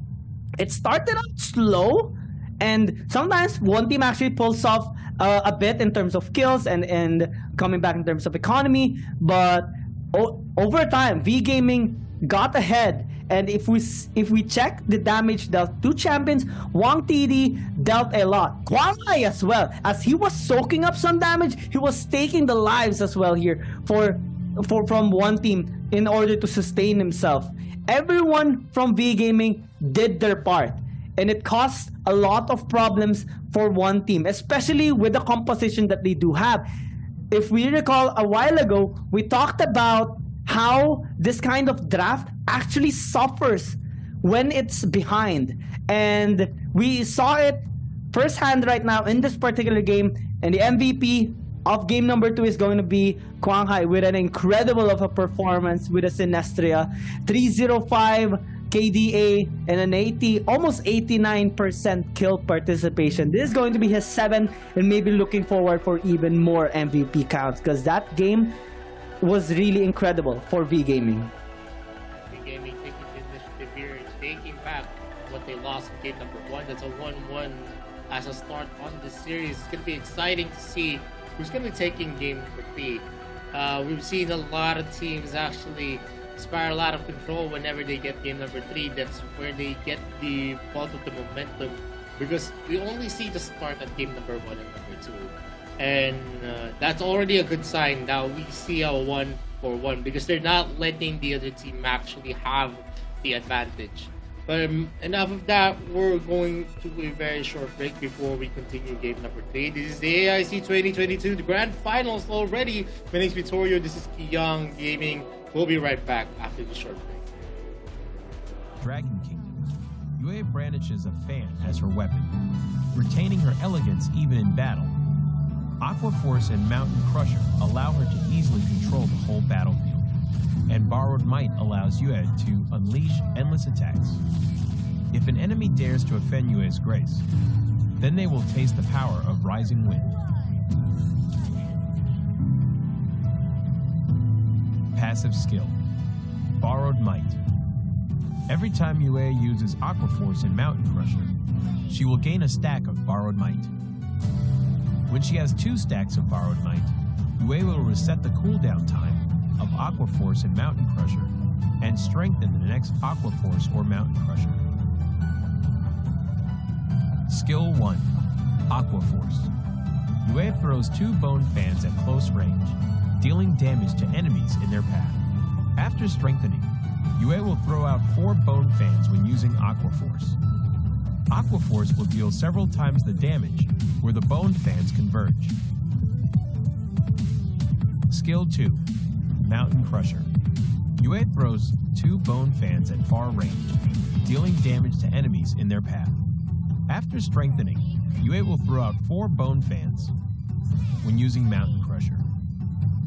Mountain Crusher would deal several times the damage where the bone fans converge. Skill 3, Rising Wind. Yue knocks back nearby enemies and deals damage to enemies in its path while pushing them back slightly. Yue will gain additional vision.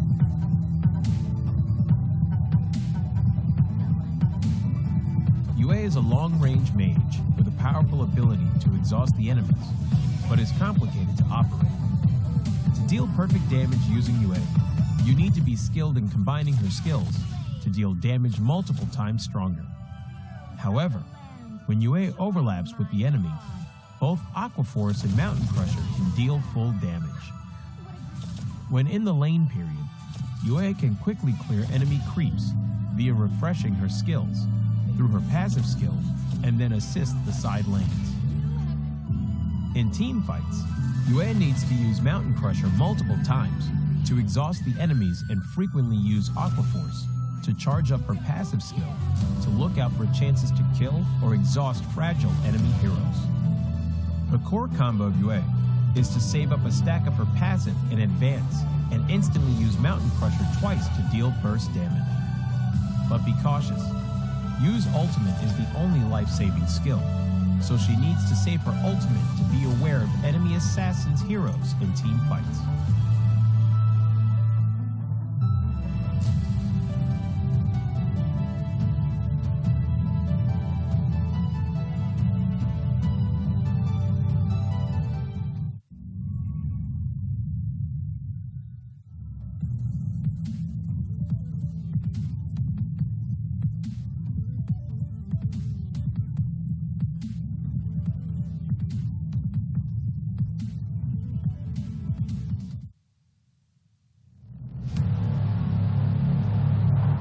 I fight for what I stand for, what I stand for. You testing me, then I go Rambo, Rambo. Hey, I tasted glory, tasted pain. I know what it takes to play. Got the kingdom on my back. I came long ways to engrave my name. Found my pride at the borderline. I will never back down till my dues are fortified. Hit him and get a little cautious.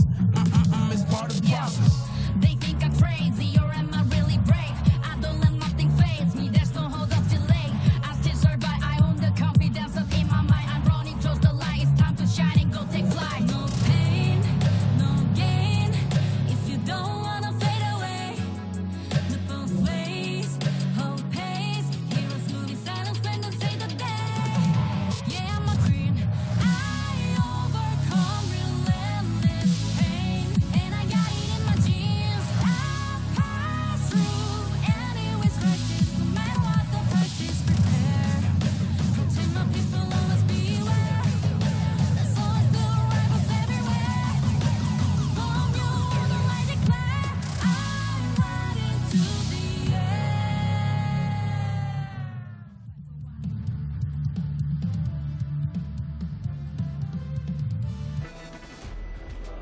Welcome back to the Rita Villa International Championships 2022. My name is Vittorio, this is Kiyang. We're already at game number 3 of the Grand Finals, and we have a 1-1 scoreline.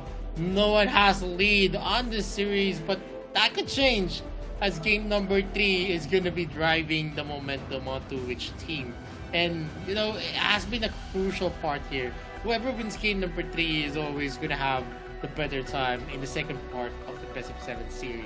We've seen this before. This is where 4-1 scorelines actually happen, because people who actually won game number 3 actually overturns the game, and people who probably gets game 1 and game number 2 actually performs not that better going into the second part of the series. We already have the global ban picks. You're not gonna see some of the hot picks such as the Lorian on the side of the gaming. They haven't expended a lot, honestly. Yep. In terms of the investment in game number 2, both teams actually tried to play it conservatively. They did not commit much. On one team, they lost Richter and they lost the Zuka pick. Also the Slims as well. We haven't seen the Kafeni Bina combination just yet. You can probably see Elsu onto the hands of V Gaming yet again. It's still going to be available for them.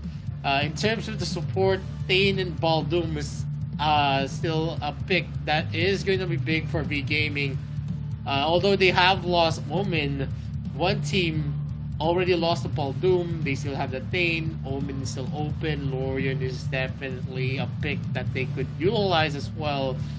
They only lost the Raz pick into game number 2, which is not really a big loss in terms of the global ban picks. And we don't see much of the impact that Raz could bring. One of the reasons here is that whenever Raz is going to be picked up, you need to actually secure the kill. And with the kind of composition that V Gaming fielded, they were able to negate the effectivity in most of the heroes out there. And the only winning condition that they have is to take out Wang TD, Telenas. And you could actually see, whenever Telenas is actually open and being able to actually deal a lot of damage in the distance, they actually win the fights easily. They do not struggle that much. Yes, you actually try to feed them the Arthur, you try to feed them Mars' Lorian, you try to feed them Amelie. But even if we kill those one or two of those three heroes that I mentioned for V Gaming, it doesn't matter as long as Wong TD is alive and breathing. We only focusing on getting his hits onto the backside. There's no sustainable heroes on one team. No one was able to soak up the damage coming in from the Telenas. And that was a problem that they had. And like I said, NK can only tank so much. He's more of a warrior that is made to actually get the kills fast, especially into the mid game. He's gonna be able to sustain as long as he's gonna be able to hit. But because of the crowd controls that you actually see in V Gaming, it was impossible. He was being knocked back. He was being knocked up. There was also some of the arrow of chaos coming from Telenas. And that's a lot of crowd control. As long as Lubu is going to be chain crowd control, he's not going to be effective in most of the fights because his sustainability actually comes from his normal attacks whenever his Conqueror ultimate is active. And Dane has been banned out here by V Gaming as well as the Omen. So that's two tanks being target banned here by V Gaming because they one team doesn't have Zuka, they don't have a Nakrot as well. Lorian is definitely someone, a hero that they could actually pick up because V Gaming is now going again for their first pick level. And the last time they did this, they actually won it very easily because of Double Trouble. It has a lot. It has a lot of impact into the game. It can be paired up with a Roxy as well. So pick potential wise, V Gaming can have that kind of path towards this game. One team right now with the first pick, with the first hover on the Hayate, we know, okay, one team is not gonna hold any punches anymore at all. They're gonna go straight on, head on into a team fight with the Kunai Blitz and the combination here of the knock up of the Lorian and the AoE damage as well. So those two picks alone is already big, and I want to commend V Gaming actually for picking up the Baldum because this gives them a chance to actually suppress them down and reposition really well to counter that kind of team fight against one team. And it happened to them actually during the first game. Take note that Zay did a wonderful job in the Holy Dragon fight with a 4-man wild prison against everyone on the side of V Gaming except for Quang Hai because he had the Conqueror. So this time they have that kind of tool to engage and collapse against one team. And this should give them at least that kind of stability in their lineup, especially that now they invested with the Crixie pick as well, one of the most used heroes by Maris in the mid lane that actually has a lot of impact in their games, especially that it normally translates them into a win, except for the game that they actually had against one team last time in the upper bracket final. It was also a similar lineup wherein one team, Wawa, had a Lorian in the mid lane. What's different about this though is that one team does not have a Violet. Instead, they have a Hayate and another really strong frontline, which is the Lumber instead of a Thane. So the kit is still there, but team fighting more is invested on the side of one team compared to just having more paths or like tentacles that can grab V Gaming any parts of the game. So as we head on to the second banning phase, V Gaming is opting to remove some of the high threats in the jungle. Talon can actually be used there, which can aid one team in terms of dishing out a lot of damage. One team recognizes, okay, V Gaming hasn't picked up two of their most used heroes here. The Zuka hasn't been used just yet, so might as well remove it right now because it can actually give a really big impact in the game. And also the Nakroth of V Gaming. Quang Hai is really pristine on this Nakroth, and he can rotate quite effectively across the map and snipe out these crucial and squishy members of one team. Yeah, definitely. It's a scary prospect when you actually think about it. when the double trouble hits, if Nakrod was picked up by V Gaming, they're gonna be able to have a combination that's gonna be hard to actually counter. There's a lot of knockups. The double trouble's gonna hit. You're gonna have the knockup coming from the Crixie, the Jury Fury, the Joshua's Blade from the Nakrod. And if you pair it up with the Wild Charge and Wild Prison as well, it's a very long combination wherein most of the pickoffs that's gonna happen is always gonna be on the side of V Gaming. And they can still make this work. Zuka is still gonna be available, Kira as well. They've banned out a boy for themselves, and they are gonna be pairing it up with a Wonder Woman and also a Richter. That's bringing a lot into the table. You're gonna have a lot of AOE potential in terms of the counterplay potential as well on the ultimate of the Wonder Woman. The Braces submission is definitely a momentum changing ultimate, as well as the Wild Prison and also the combination with the Mark of the Hunter. Birdell P as using that Richter. He's been very, very aggressive on the usage of that Richter.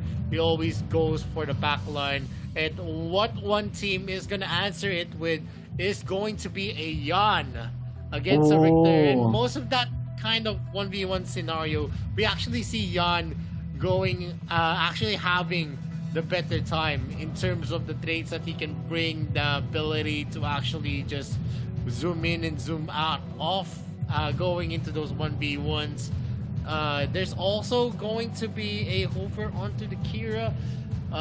Maybe they were gonna use the Yan on the jungle, but they opted for a Kira, which is definitely kind of okay in terms of what he could actually bring. He's going to harass the backline of V Gaming, definitely, especially Laville, who is going to be open most of the scenario. So protection is definitely key here for V Gaming. If Wang TD again gets a lot of free looks, they're going to have the better late game, the better mid game as well, because of how good the scaling heroes they have on their composition. The Richter and the Crixie is definitely the key heroes that they have going to the mid game. And late game, Laville is definitely going to be a monster. On one team, they do have a lot of crowd controls on themselves. They have the Wailing Blade single target stuns coming in from Lunlun's Ryoma.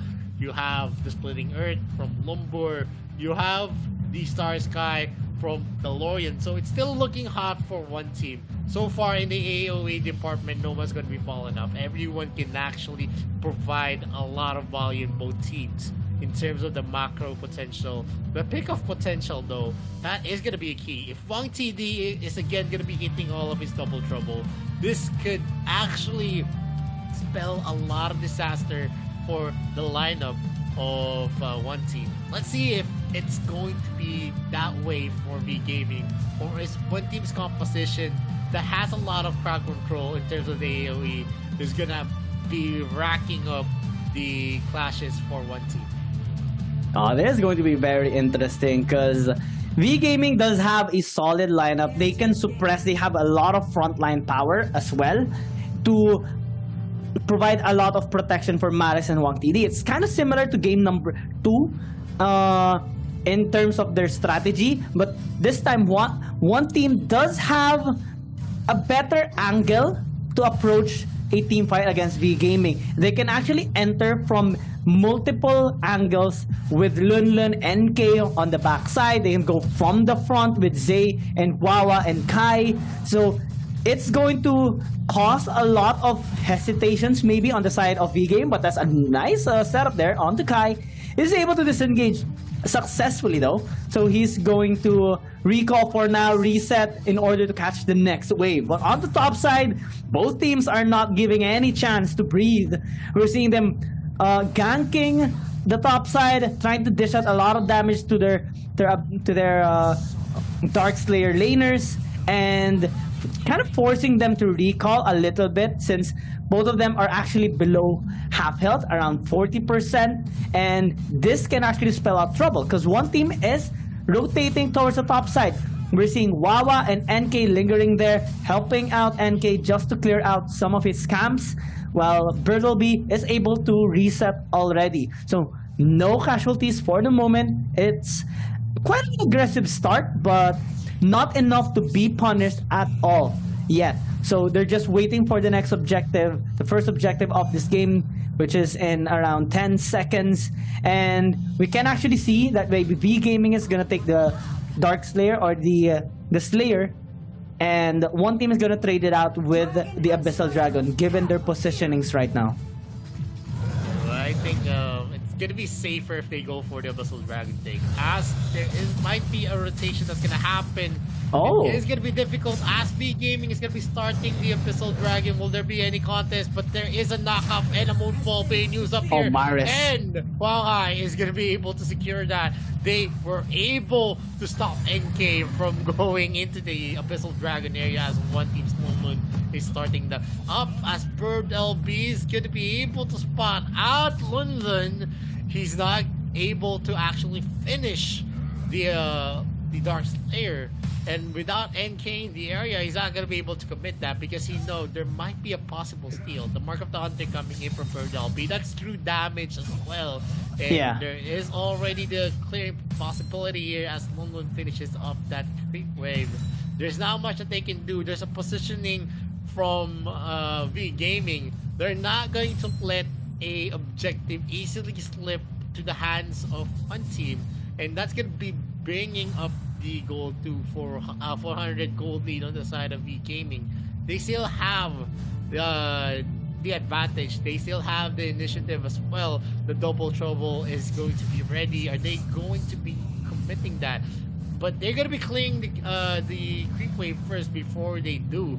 And this might be dangerous as a Moonfall is gonna be used again by Maris. He catches up Wawa, almost getting that kill. And if that was close. actually hit, it would have been first blood onto the hands of V Gaming, and there is still an advancement again as the one team goes in for the duel with the with Hans Baldoom. V Gaming is gonna be taking the second objective of the game. They get the dragon, they get the Slayer, and they've been keeping track on all the positioning here. The overall stream is not gonna hit Wang TD as he was able to pop Wawa! shield, and Wawa almost gets that kill. Is he gonna be able to secure that? No, he's not gonna be securing the kill onto Wang TD. He knows that he doesn't have any escape plan if he does commit for that dive. Yeah, that was close. But one thing's for sure, V Gaming, again, similar to the first two games, they are the ones ahead in terms of objectives. They're trying to maintain this kind of aggression, especially on objective takings, because this is where they're gonna get ahead, especially in the economy department. We saw a double trouble connecting onto one member of one team on the bot side, but it did not translate into a dive because one team has numbers advantage. So good call coming in from V Gaming. Still a little bit ahead into this game, but what they need to be very careful right now is that everybody's getting their power spikes, their initial power spikes already, and one team has the upper hand in this. Wang TD took a lot of damage, and Wawa can actually opt for a dive. They need to be very careful as Han is going to be all alone in there, but Moonfall coming in here from Maris, that's a lot of damage. Wawa going in, but he gets pumped upon, tries to opposite for the orb, but he's not gonna survive for very long. Zay as well will be punished, and V Gaming gets one by one on the members here of one team. That's 3 casualties in exchange for just the tower. Why?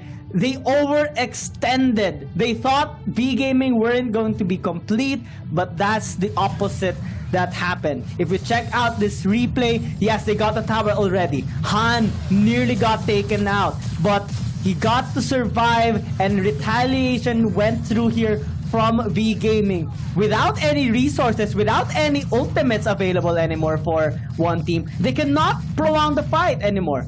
They lost it, and with a big check against them. I mean, that was a very long take, and that was actually bad for them. And that's a Wild Prison actually getting it in. Han is going to need to run. Oh no. He is going to be taken though. Lunlun will be taken by Huanghai and also Wang TD. The double trouble, the Wild Prison all of it just connects, and the orb's duration is just not enough to actually save Mullen in that scenario. They could have just given it back. In that kind of scenario, you're just piling up what was being built here, and the Splitting Earth is going to be used, but the second tier turret is already down and out of the count. That's an early take here. 7 minutes of the game, and B Gaming is already having the traction that they need. And definitely one team is trailing here. If they're not going to be able to burst down any members of B Gaming in the opening sequences, they actually committed a lot into that first clash that happened. Wawa with the Star Sky, the Splitting Earth, the Goodnight Blitz. You also have the Fading Phantom from NK. They didn't have anything for them going into the counterplays that happened. B Gaming still had a lot of ultimates, and definitely that was detrimental. As Zay might be taking out the Wild Prison is going to be used. The Star Sky as well. The Bracelets of Submission is going to be used to deter the counter attack. But Kai gets that kill. A lot of the shurikens are going to be hitting Huang Hai, and V Gaming actually lost their jungler in that initiation. Zay was able to safely get away. Lumbur as the support hero is gonna be it's gonna be a very, very tanky hero. He's gonna be able to soak up a lot of the damage that's gonna be coming up to from V Gaming, but Kai is going to be the target there. The Splitting Earth is going to be used. Han is going to be slowed down. Here they go. The Morphle is going to be used. And there's a great position from Wawa. He goes with the Star Sky. And not much is going to happen as two of the members of one team is actually on the Holy Dragon.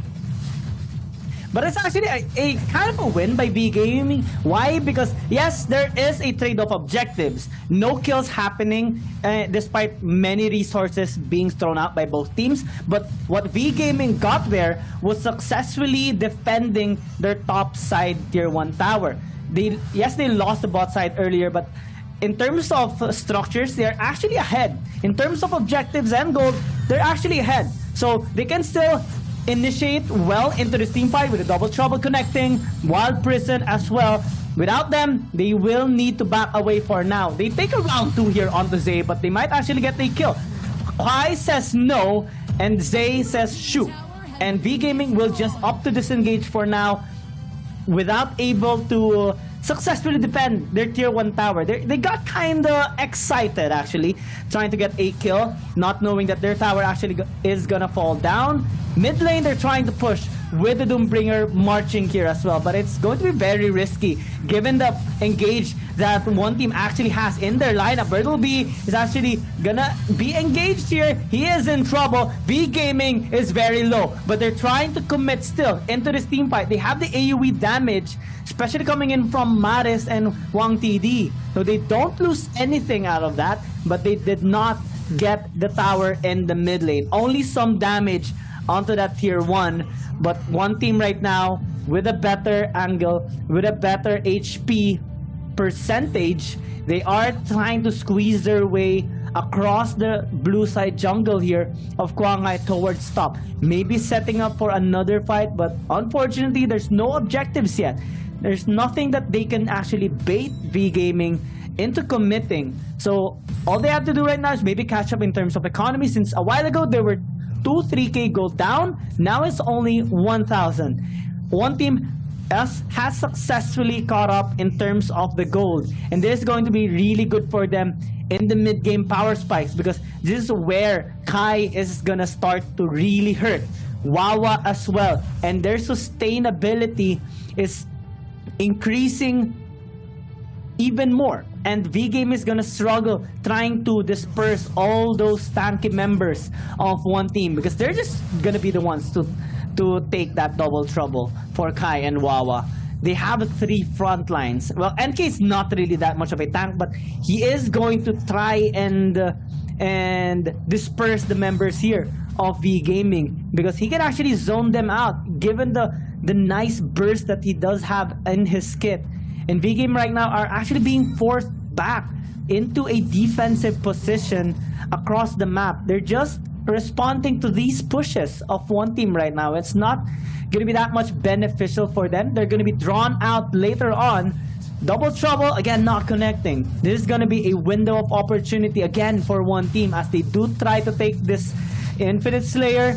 V Gaming is gonna opt to actually engage as a nice knock up coming in from Zay, but the damage is just too much coming in from Mattis and Wang TD. They get the kill, but not the objective. So they're trying to draw one team out here in the mid towards the dragon that has been spawned up quite a while ago already. So one team is trying to maybe position themselves towards a steal. They have the Kunai Blitz ready. Han is quite low, 5,000 HP, but V Gaming goes in and they go in hard. That's a lot of damage and Wawa could not take any of it as he falls down. And V Gaming now rising up to the challenge.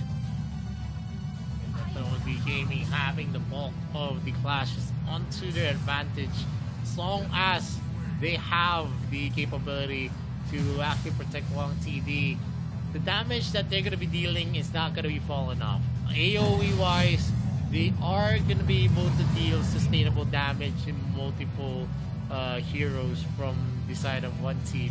And on the side of one team, they need to get a pick off if they really want to have that win. Well, TD is going to be targeted there, and while Prison is actually going to hit, they get Lulu without the cleanse from Zay. They're not going to be able to disengage, and that is definitely what happened here, as a lot more resources are going to be taken. The Starry Sky is going to be committed here. That's a shield being used up. The Moonfall is already up, and that of the count. NK though gets Chain CC'd. He's not gonna be able to move there, and in a split second another death is going to be on the side of one team.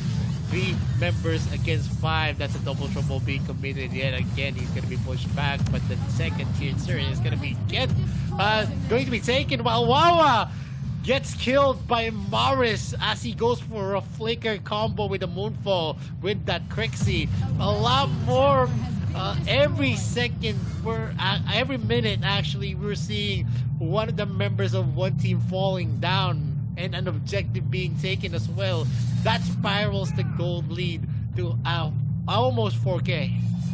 Yeah, one at a time, one team is getting picked off, and it's causing them to lose a lot of momentum in this game. One of the reasons, especially on the top side fight, is that Han landed a nice angle on that Wild Prison to actually imprison Zay and not be able to help London anymore. Now the double trouble connecting onto NK. This is gonna be really difficult. Wild Prison being used, but it's not gonna be that much effective on the other members except for NK as he dies still in that fight. Now 20 seconds before the Dark Lord Slayer spawns, and it's gonna take a long while before NK actually will be able to reach that objective, and they're trying to take this tower down. Still almost 2,000 HP remaining on their mid inhib, but can they actually successfully defend bot? They can't because Lulun is dead. Bertleby is also on the flank. They broke out the mid lane inhibitor. They might actually go for the end. Wawa will try to defend. He has the AoE damage, tries to reach the backline.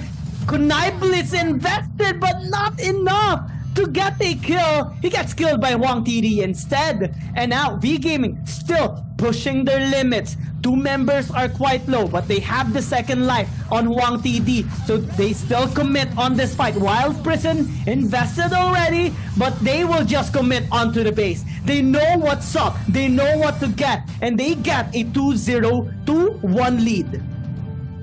Yep, that's a 2-1 lead onto the side of V Gaming, who is the one dictating the gameplay that's happening in game number 3.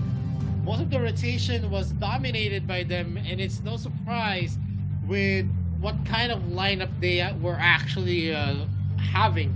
They had the better composition, and that transition to a very good rotation from most of the members of V Gaming, as well as the start and to finish. You have the Wild Prison, you have the Double Trouble, all the ultimates that definitely alters the fights was on the side of V Gaming, and that's a big thing because they were able to actually connect all of them. And they were able to actually bait out some of the clashes. The first blood was secured here by V Gaming. You could actually see here onto the replay on how big of the plays that was happening here. While Prison, then you're gonna have a double trouble. It's just so hard when you get a nice setup with the Wild Prison. All of the ultimates are just gonna be easy to be procced out with, and the damage coming in from Mars as well. He was always able to almost get a solo kill. That's how big of a farm that he was able to build in this game. You could see here, he went for a flaker, and one combination, he was able to actually delete Wawa out from the map, and that's a very big thing. In terms of what happened in the mid lane, it was all about Maris here on game number 3. And that's something that's definitely going to be felt here by one team. As they progress, they've been committing some of the picks, some of the biggest picks with the large win rates, like DeLorean. They already committed their Zuka, they've committed their Nacron, and there's just so much of combinations that you could actually make here onto their side. Yeah. Aldum was already out. Thane is the only support that's going to be available for them that's actually going to be in the meta. Paina hasn't been picked up just yet, but in game number 4 and game number 5, it's still available for V Gaming as well. And in terms of the picks that have been expended so far, one team is actually, I don't see them having a lot of steam going to game number 5 and game number 6. Game number 4, I think they still have a lot of compositions, strong compositions that they could make. But because of what happened in game 1 and 2 and 3, it is definitely going to be increasingly difficult for one team moving forward into the series, while V Gaming still has a lot at the table. They haven't picked up an Akron just yet. They still have the Yelander, same as onto the one team as well. But going into game number 3, it's definitely a big thing because they were able to effectively shut down what one team was actually planning. All of their crowd controls that they piled up here in game number 3 was ineffective because every time there was a commit onto the Lorian, the Wild Prison is waiting. There was a setup coming in from Mars's Quixie as well. There's just so much damage that you're going to be expecting. And I've already called it. If they're not going to be able to take Wang TD yet again in this game, it was going to be difficult. You have mid-game power spikes on 2 of the heroes. Rector, Wonder Woman, 3 of the heroes of V Gaming, as well as the Quixie, was a very, very big integral part of why they won early into the mid game. Yeah, and I want to highlight as well. For one team, they haven't really experienced yet in the AIC 2022 a really extended series. A match that actually went to game number 6 or maybe game number 7. So this is going to be a new thing for them, and they have to really pull off some wins right now in order to match the momentum of V Gaming, because so far we saw it happening in this game. We saw them losing their momentum, losing their grip. They had their win conditions, but unfortunately they're the ones this time who are consistently getting baited out by V Gaming to commit onto them into a team fight. We saw Han surviving initially in the bot lane and baiting out 4 members of one team to actually commit on him, because unfortunately he's just got too tanky. He's just too tanky, and V Gaming were there to actually retaliate against one team and picking up 3 kills. It happened onto the top side as well, and multiple times across the map, and it caused a lot of hesitations to one team to actually commit onto anything. We saw their win. We talked about their win conditions already. They have entry from multiple angles. They can actually choke out V Gaming, but we saw them being drawn into a linear position towards V Gaming instead, and it caused a lot of problems for them in this particular game. If we check out the goal difference over time, we do see one team though fighting back in some of the instances, especially from the 6 to 10 minute mark. But when V Gaming steamrolled after winning more team fights and taking more turrets, They got the upper hand, they got the power spice, and you talked about this a while ago during the drafting phase. Level pick is a late game hard carry that is hard to beat, especially when you're using a Hayate. The double trouble can be a big hassle here for one team, and we saw it landing consistently, especially in the late stages of the game on the crucial members of one team, setting up for V Gaming and them just throwing all their damage. They have the crowd control, they have the AUV damage from Maris and the damage from Wang TD as well. If anyone wants to commit onto them in a linear path, Han is there to stop them. And that caused the demise here for one team. Yeah, and going to the series, I think V Gaming has been, we're seeing a re-emergence of how aggressive they are. And the MVP for game number 3 is going to be Wang TD with that level pick 406, a perfect game for himself, even with all of the intervention coming in from one team. They've been targeting the Abyssal Dragon lane repeatedly, and they were not able to secure a kill onto Wang TD, and that was one of the key points here. Whenever there is going to be a prolonged team fights where you throw all of your ultimates, it's better to actually just fall back. But they went in hard and went for a commit, and that opened up a lot of gaps on their defenses, especially Maris just teleporting in, trying to secure a kill onto Han's Baldoom, which isn't really a big and prime target. If I was gonna go for a kamikaze kind of play, I would have targeted more suitable heroes, maybe like Wang TD, Quang Hai as well, and Maris. Those are heroes that definitely gonna be rewarding if you get a kill, especially in that kind of scenario that you're gonna be traded out. But in terms of them wanting to actually just finish up the kill on the Han for a first blood, I don't think that's gonna be worth it, because it's not gonna be bringing a lot to the table. You're going in for a trade. If you say a trade, it should be in equal terms. And I think a support for a mage isn't really a big trade where you're gonna have the advantage. There's not much of any objectives that they could take though. They were able to take the first year turret already onto the bot lane. That's already a big win.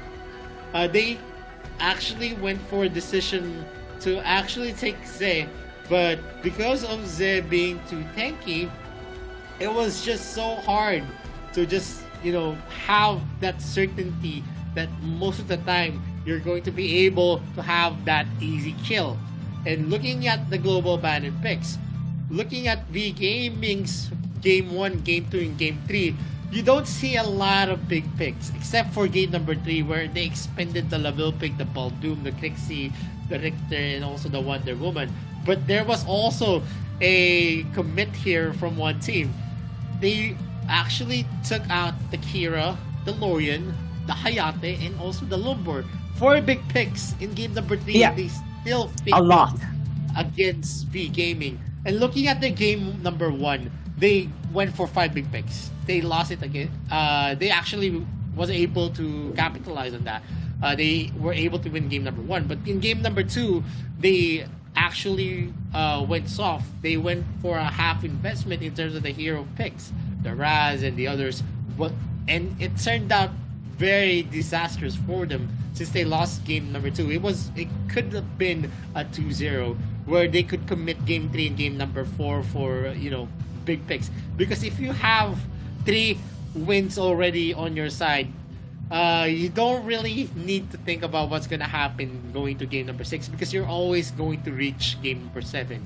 That's the kind of confidence that you want to have going into your picks, and them not being able to cash out on their first big investment in game number 1 is definitely going to be biting them back, as game number 4 is going to be increasingly harder, and as we go to game number 5, a lot more harder for one team, because as the game progresses with the big investments that they made, there's just so much combinations that you can bring.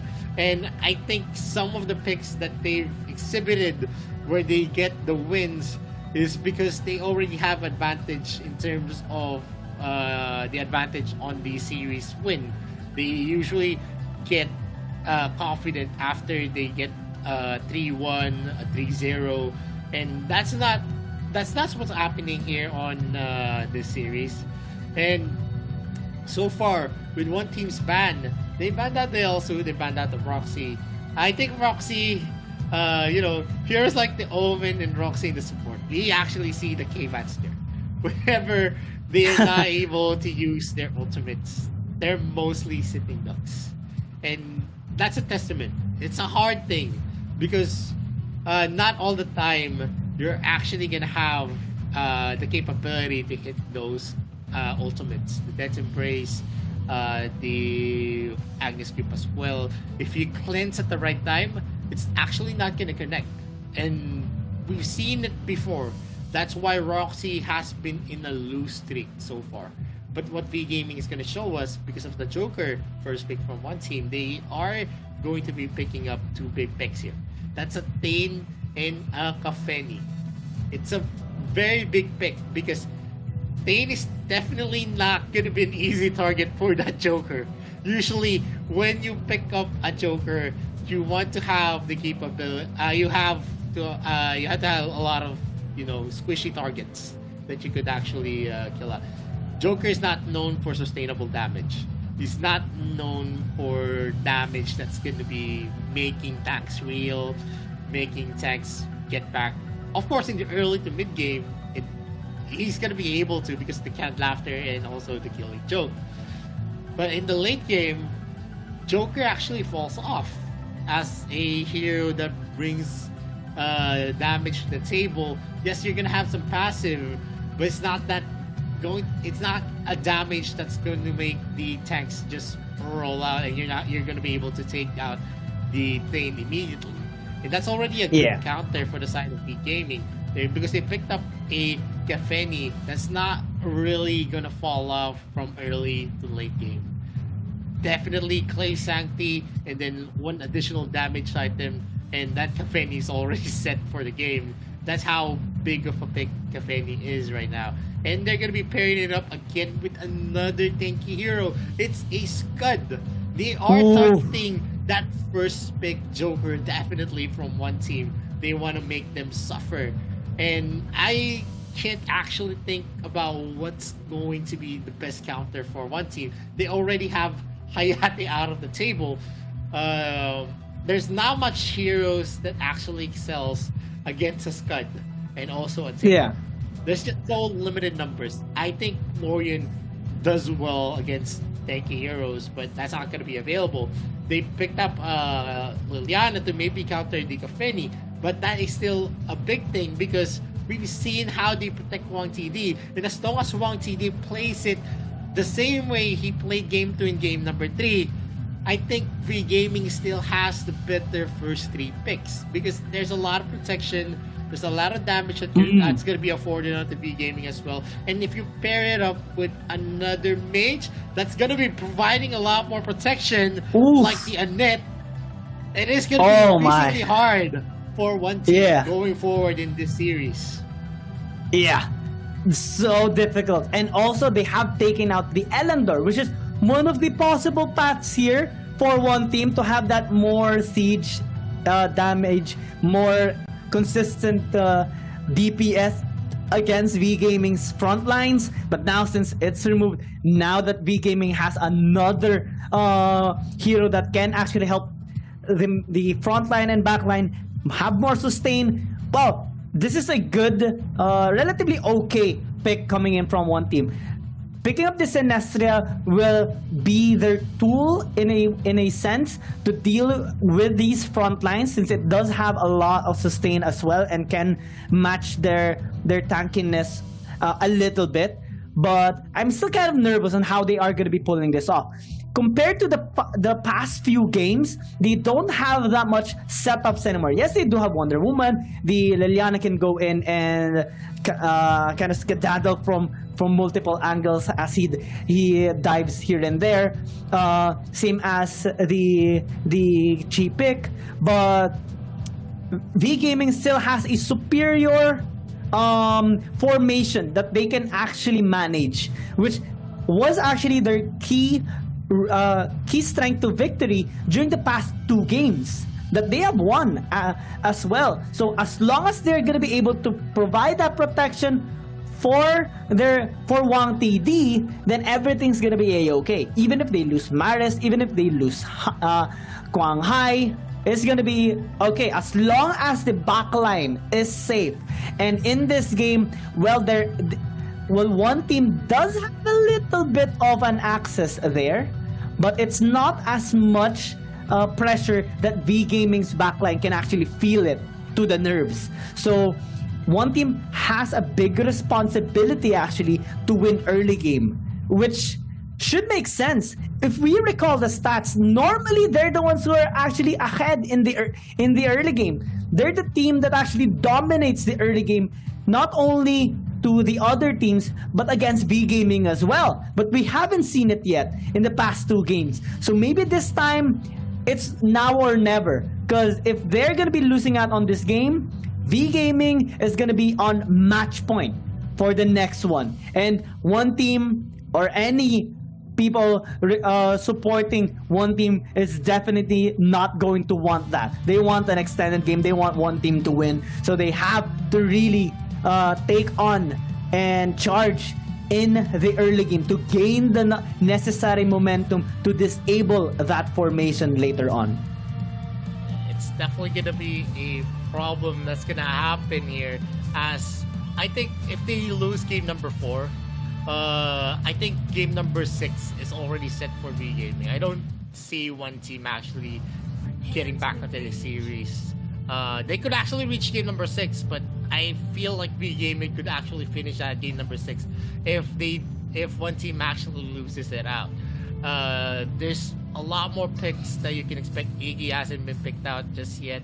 Dirac as well has been very, very effective in most of the series that we've seen here in the playoffs. And V Gaming is going for a standard start as well onto one team. Not much of any aggression coming out from the lineups. Even with the tankability of the heroes that you can see, the Birdolby Scud is not gonna have the time here. But as Han catches out Zay, they are running for the high heels. He's not gonna be easily be pushed out of the brushes as Wang TD just damages up that Seagull. He's opening up the possibility for to take their this god. Dolby is definitely going to be winning that 1v1.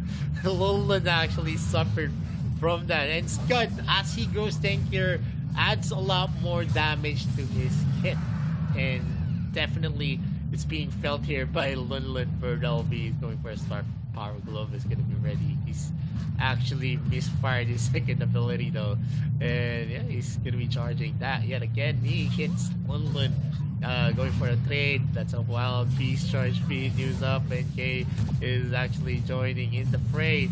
They might actually take Bird LB here, who is alone, but he escapes narrowly as a miss on the blinding light from Wawa is not gonna connect. That's quite sad. One team could have gotten that first blood onto Birdolby, but unfortunately, this chance is gonna give them the opportunity actually to take this Abyssal Dragon. There is a trade though on the other side of the map. NK being able to take out that Dark Slayer for themselves as well. So this is a good start coming in from both teams, especially for one team this time having the objective taken for themselves. What they need to be really careful is the next objectives, because in the past few games that we have seen in the series, V Gaming has been consistently getting the objectives for themselves, and it actually helps them in their scaling so much that one team can no longer beat them in the scaling department, and it causes a lot of micro problems in the team fights that occur against them. So if they are going to be able to match the objective takings and maybe even get some kills across the map, since they have a lot of setups with Zay, NK, and Lunlun, maybe Wawa as well as he ganks here on the bot side, maybe they can increase their momentum, especially in this game, because V Gaming will take time to scale up. They need to just farm out in the early game and keep up with the waves crashing onto their towers. But what I like about V Gaming right now is that they're making plays across the map. Here we see a gank onto Lulun. Can he actually escape? Might actually be no. First blood gonna be handed over here to V Gaming, and answers none from one team. Yeah, they've been targeting the Abyssal Dragon lane a lot, but because it's a Thane and a Kafeni combination, it's a hard combination to actually dive. You're gonna be punished mostly if you're not gonna be able to take Han on that Thane on the openings start of that dive, because if Han is alive, he's just gonna be pushing you to the kill zones. He's gonna be pushing you to the reach of that tower, and I could say, especially in the early game, that the tower is one of the most hurtful things that could deal a lot of damage in a short amount of time, especially in the early to mid game. And NK on the Sinistrea, not so hard. I feel like he's gonna be able to live in some of the scenarios because of the tank ability, and he's gonna be able to use his ultimate on those heroes. And as I say that, there is gonna be a commit here, and the passive of the Thane has been procced out. He's not gonna be able to pull Han though. That was a nice attempt if he was able to actually preemptively use the Lasso of Truth while he was regenerating his very, very low health. He could have pulled Han to the kill zone, where Kai could have maybe secured it with a cat laughter and with Wawa in the area as well. It's just going to be pushing up the creep waves, and they're going to be safely clearing up the waves yet again, while we see B Gaming's Kwang Hai going out. Verdel B as well is being pushed back here. They're now leaning heavily to a rotate here to the Dark Slayer lane, while on the mid lane, we might see a catch onto Wawa, almost dying from the gank of Kwang Hai. Bird LB still has his capability. The Wild Beast Charge was used, so he was not stunned with the Dragon's Pain. Wang TD goes in hard. He's not going to be able to catch out Kai, who has his Flicker ready at that moment. But that is still a big win, since they're going to be securing some of the resources that is for NK. The mid lane, there might be a fight that's gonna happen. Sinistrea and also Kwang Hai's Kira are actually going for a trade. Tower take might happen. Braces of submission being used up. Han is gonna be pushing. He's not gonna be able to catch up Zay with the flicker being propped out yet again. And this has been very, very hard now for one team. And the problem here is that they don't have anyone that could peel off the health of Han. Yeah, they have the Joker, but the Joker can only do so much damage, same as the Liliana. So, how can you deal with a tank? That is a question for now, and one team does not have an answer just yet here in this game. They are trying to answer back, though, in terms of objectives. This is a good sign coming in from them at the very least, because they're going to be able to match the economy a little bit from V Gaming. As they lose their tower in the bot side, V Gaming is still up by almost 1,000 gold, and this will give them the chance now to rotate towards mid, towards top. We're seeing a gank as well happening to Birdle B, but given his high durability and sustain, is going to be able to disengage successfully. In the bot side, Zay might actually not be able to. Pops out the orb to survive, and he will be able to disengage. Unlike though the tower, he cannot move at all, so he's just gonna fall down. Another structure take here by V Gaming. Yep, a very strong start yet again for V Gaming.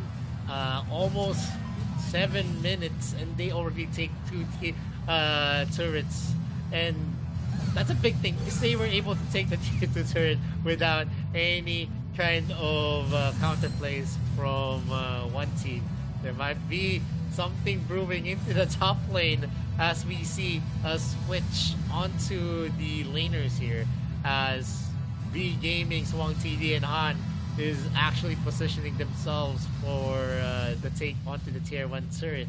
And it's gonna be a big thing yet again, as most of the members of V Gaming are now rotating here to the top lane. The Fusillade is gonna be used. They are dealing a lot of damage to the turrets though. One more wave that will crash, and they will be able to secure that. Kwang Hai is just onto the brushes, and there is gonna be a pause.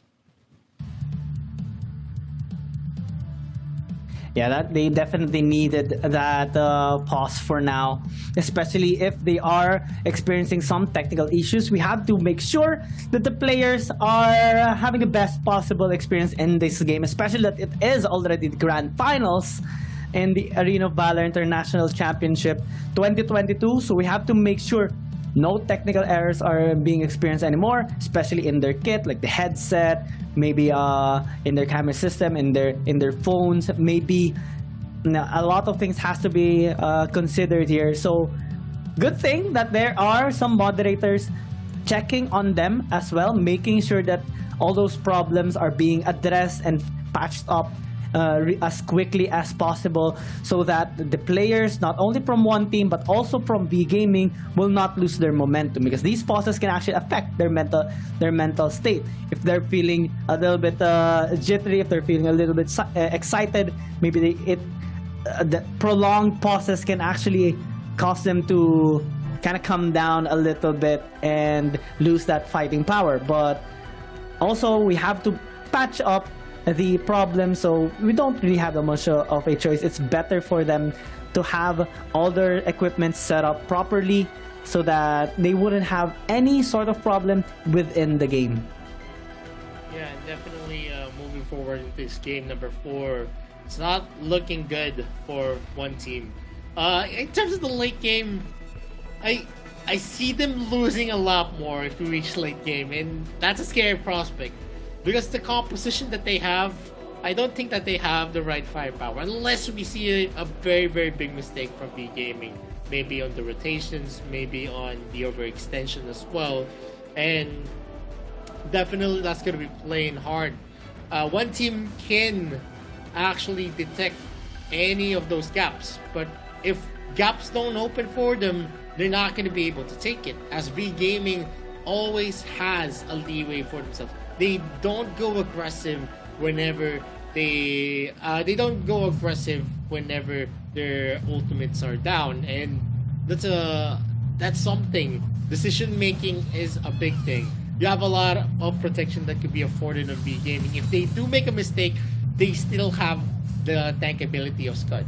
You have the ability to use the vacuum to actually deter the enemies from entering the range of Wang TD as well. So in the moment that they actually catch out one of the members, it's actually going to be easy for V Gaming to actually minimize their losses. That's how good their composition is.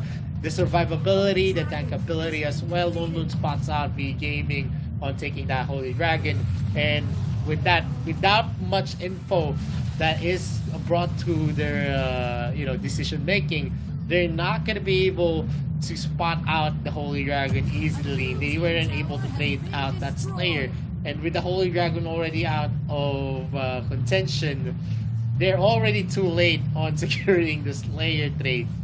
And with the first year turret onto the top lane, I can imagine the pain, the suffering that one team needs to actually outlast the members of the suffering. There is going to be a clash again. Brings a submission. There is a Dragon's Bane, but the cleanse is just is going to be on time. A push yet again, and Wawa gets taken down. Maris was on time on using that vacuum to save his teammates, able to stun the members of one team and overturn to their initiation play. And even if they get that, a lot more resources are going to be afforded onto the side of V Gaming. They're going to be able to push the mid lane now easily, as all of the turrets from the side lanes are out.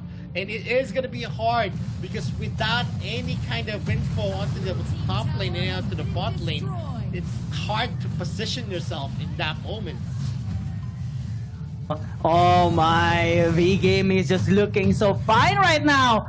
And one team has no answer at all in that team fight. They just cannot penetrate these frontline members of V Gaming. And if you cannot penetrate them, how can you even dream of reaching Wang TD or even Maris at this point?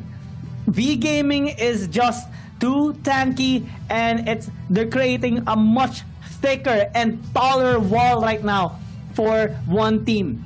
And it's going to be a lot harder for them to take them down, as V Gaming keeps on pushing their towers. They only have a few left, and this is going to be the last outer turret that they have in this particular game. Next is going to be the inhibitor towers, and V Gaming is not stepping at the brakes at all. Brittle Below is taking a lot of damage, so does NK. Almost getting taken out, just a small margin of HP left in him, but not for London. He falls down. Here comes Han diving onto them, especially that knockback, not connecting onto anyone, but with the Slayer marching into the bot lane. It will give them the space to push out mid, and it will leave the top lane left here for one team. But do they really need to push the top lane? They can just end this game right now. They dive, desperation plays, but they're just too damn tanky. One team cannot defend at all, and V Gaming now at our match point, they're giving deja vus right now towards one team, but it's exact opposite. It's 3-1 favoring V Gaming. Yeah, but one more win. You can see the composure on the faces of V Gaming's players. They're ready and poised to strike. And game number 4 is taken by V Gaming, and it's so hard going forward in the series for one team because of all the picks that have been expended, all the picks that have been used, and them going for a first pick Joker actually opened up this game number 4 to the actually served up game number 4 to the hands of V Gaming. Them knowing the kind of composition to counter the Joker, it was an easy composition. When Joker is picked, the only weakness that you could actually take from the Joker is that he is not able to kill any tanky heroes easily, and that's what happened all throughout here. They did their best. They tried to fill up the gaps that they had, but in terms of the compositions that they filled, it was just impossible. It was very, very impossible in terms of team fights, in terms of exchanges, in terms of trades, in terms of pickups as well. They can't get easy pickups with the kind of composition that they have. And that enabled V Gaming to have this dominating win. 12 minutes into the game, and they were able to secure this for themselves. And moving forward, game number 5 is definitely can be taken by one team, but I feel like my game number 6 prediction, V Gaming is actually going to be able to back this and maybe get it at game number 5 as well, with how well that they've been playing so far. We saw one team all throughout AIC 2022 to be the one who does what V Gaming was doing in this series, and the tables have turned. And we've discussed this before, Young Gaming. We were discussing the people who usually have the leeway in the upper bracket always gets taken down easily in some of their games, especially in the finals. We like the underdog stories. We like the redemption stories. I feel like redemptions. I feel like the Heat is with the team that has played a lot more games going forward in the AIC. And they've matched up with a GCS team like Bikertopia, who is on the same, almost in the same caliber as one team. So they already have an inkling on what to do, and because of their matchup as well on the upper bracket, they already have an experience of facing up with one team. And them overcoming what one team is doing is actually very, very big. They have been really doing great. Game number 1 was definitely they almost had that game number 1 as well. That's how dominating V Gaming is. Even in the matches that they actually lost against one team, it was a very close fight, and they had the advantage. And if this continues, if we see again in game number 5 that they're not going to be able to secure the kill, I'm very afraid, and I feel like it's going to be already on the side of V Gaming. But one team can prove me wrong. I like being proved wrong, especially in this type of scenario, because they prove me wrong, then it means that they have something. Maybe they have a strategy that they have in store in this kind of scenario. So probably one team still has it, still has something for game number 5, but I don't think game number 6 is going hot for them as well. I feel like V Gaming's power index in this series is already up at the 70 to 30%. 30% win rate for one team and then 70% for V Gaming. I'm just kind of thrilled right now, especially on what's happening. We're seeing V Gaming improved significantly and having the better read this time against one team, despite that not happening during the upper bracket finals. Actually, the reverse one team reading them like a book. So this time on match point against V Gaming versus one team, it's going to be really difficult now for one team. They have to put everything on the line. In terms of heroes that they have used during this AIC 2022, they have invested a lot. But in terms of their primary picking, I have been keeping track in the hero usage duration of V Gaming versus one team. They have actually some pocket picks or like comfort picks that they haven't used up just yet. Like the Roxy, like the Lavelle as well, and the Elander that has been banned away during that particular game. So they still have tools here. What they need to do this time though is fully utilize those tools in the best possible time rather, not just right. It has to be on point this time because your backs are against the wall in this game. One more push, one more core destroyed, and you're gonna be dethroned from being that top spot, and V Gaming is going to be able to finally redeem themselves since last year. That has been their journey. They haven't been moved on from their last year's defeat against Buriram United Esports, and they want to finally claim the throne this time in AIC 2022. And it will take a lot still. This can go on and on in the series up to Game 7. Anything is possible. But what we can confidently say at the very least is that V Gaming has proven themselves so far. And the MVP in this game is going to be Maris on this wonderful Annette pick, providing a lot of safety towards the front and back line. And because of that, as well as the tanky already front lines of V Gaming, one team just cannot penetrate them. The walls are just too damn thick, my friend. Yep, that's a very well deserved. We've seen already the synergy that they had, the Scud, Attain, and then also an Annette. It was a very scary combination. You can't really fault the one team in this game number 4 because I think they tried their best, but the best composition that they have wasn't just enough there.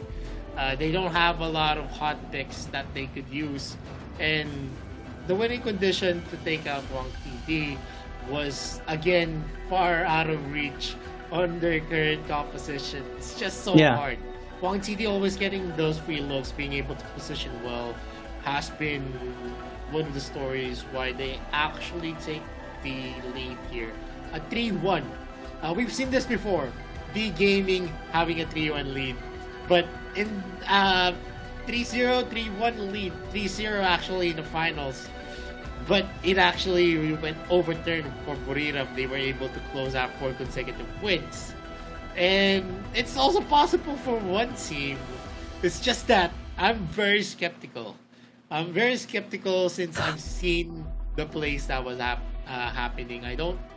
I'm not saying that one team is weak. It's just that V Gaming is in their prime condition, and there are those kinds of instances where everything is just falling right into your hands. And there are still a lot of compositions that can be fielded here for one team. They haven't picked up player L'Oreal yet. I don't know if the Azenka pick is gonna be hot still. They do still have some.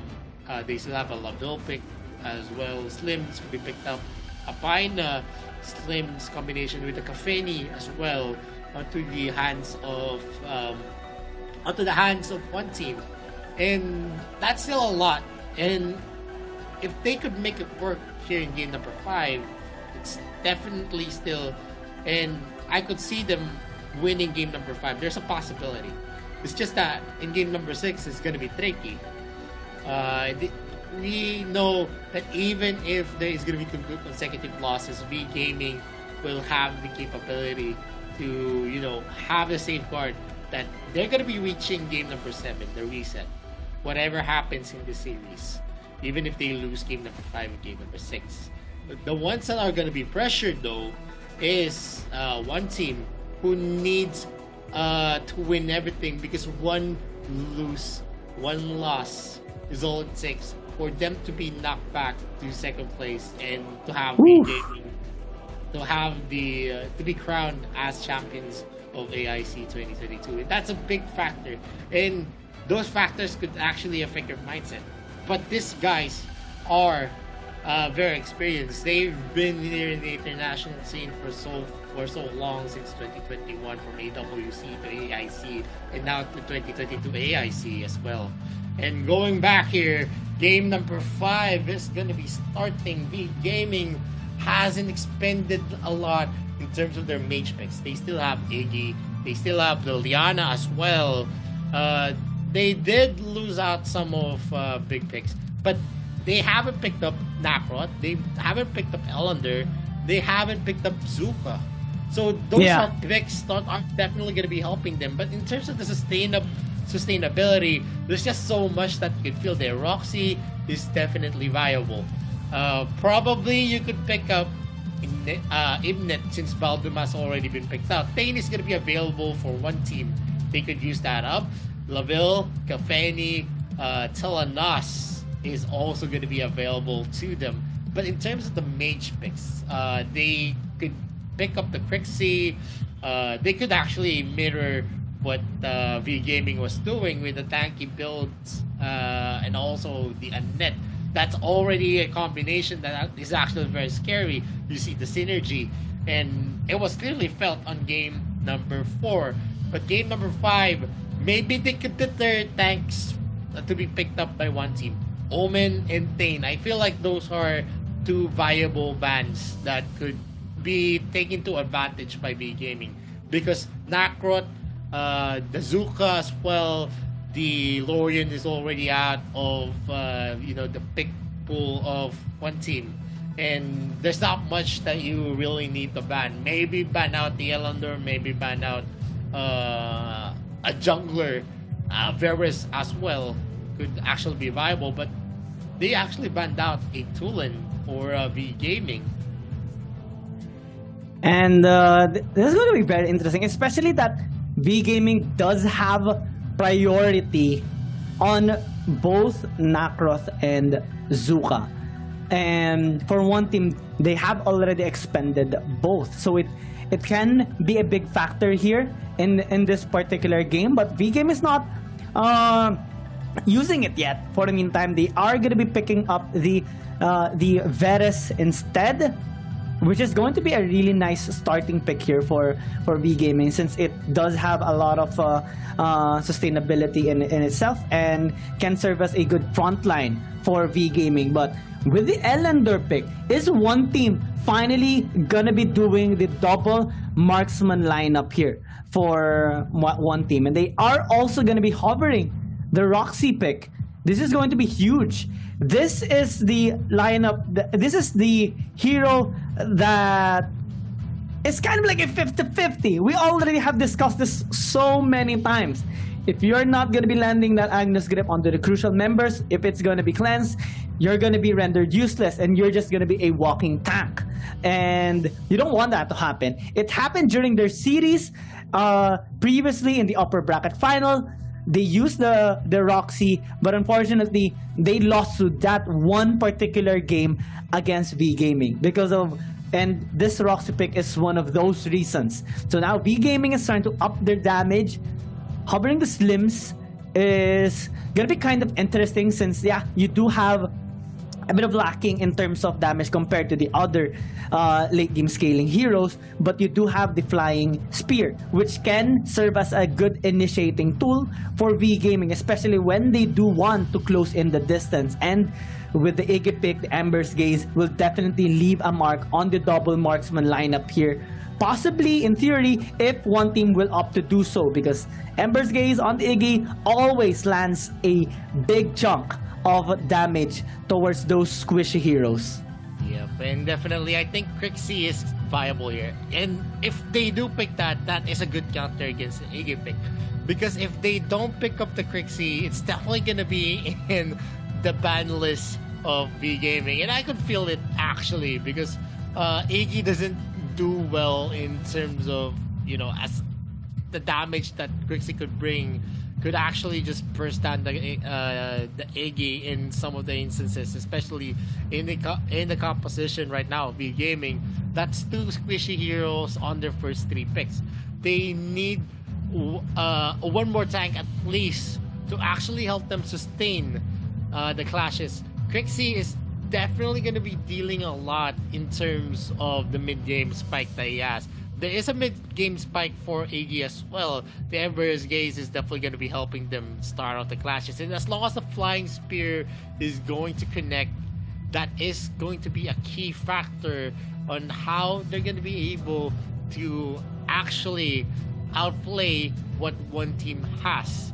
And Agnes Grip, we've said this before, you've said it right before. I think Roxy, the reason why she does not perform well right now is that people already know how to counter him. The players already know, and the biggest weakness of a Roxy pick, you need some kind of initiation to actually safely connect that Agnes Grip. But what if Cleanse was actually handy and ready when you are going to use that? That is already a factor.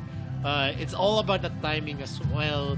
And if they do pick Telanas in a double marksman, oh man, that's definitely going to be hard to pull off. Because if you have a double marksman composition, you already need to think about how you're going to be able to protect that hero. And Telanas as an immobile hero is definitely going to be they're going to be focusing on defending that hero because it's going to be immobile. Yeah. Leaving Ellender out in the open, not being able to capitalize what Ellender could bring into the table. And what Ellender does best is actually harass people in the front, and he's not going to be able to harass people in the front if there's no tank that is going to be protecting that hero. They need one more sustainable hero to actually make the lineup of one team work, and maybe a Superman, maybe a Scud. We still don't know what one team has in mind here, but I feel like this is going to be a tanky warrior that's going to be picked out for one team. It has to be. It has to be. No one is, well, except for the Roxy, is capable of actually protecting these squishy members of one team. Roxy can soak damage, but that's as much as he can do. If ever he already has used the Agnes Grip. And this is a lot of engage coming in from V Gaming. The Zuka, the Ryoma, and you have to take note of the Varus, the Flying Spear from the Slims, and the Ember's Gaze that can just be used anywhere, in any location in a team fight. So one team right now really needs a solid tank for themselves. Maybe one that can actually provide a lot of protection and shielding.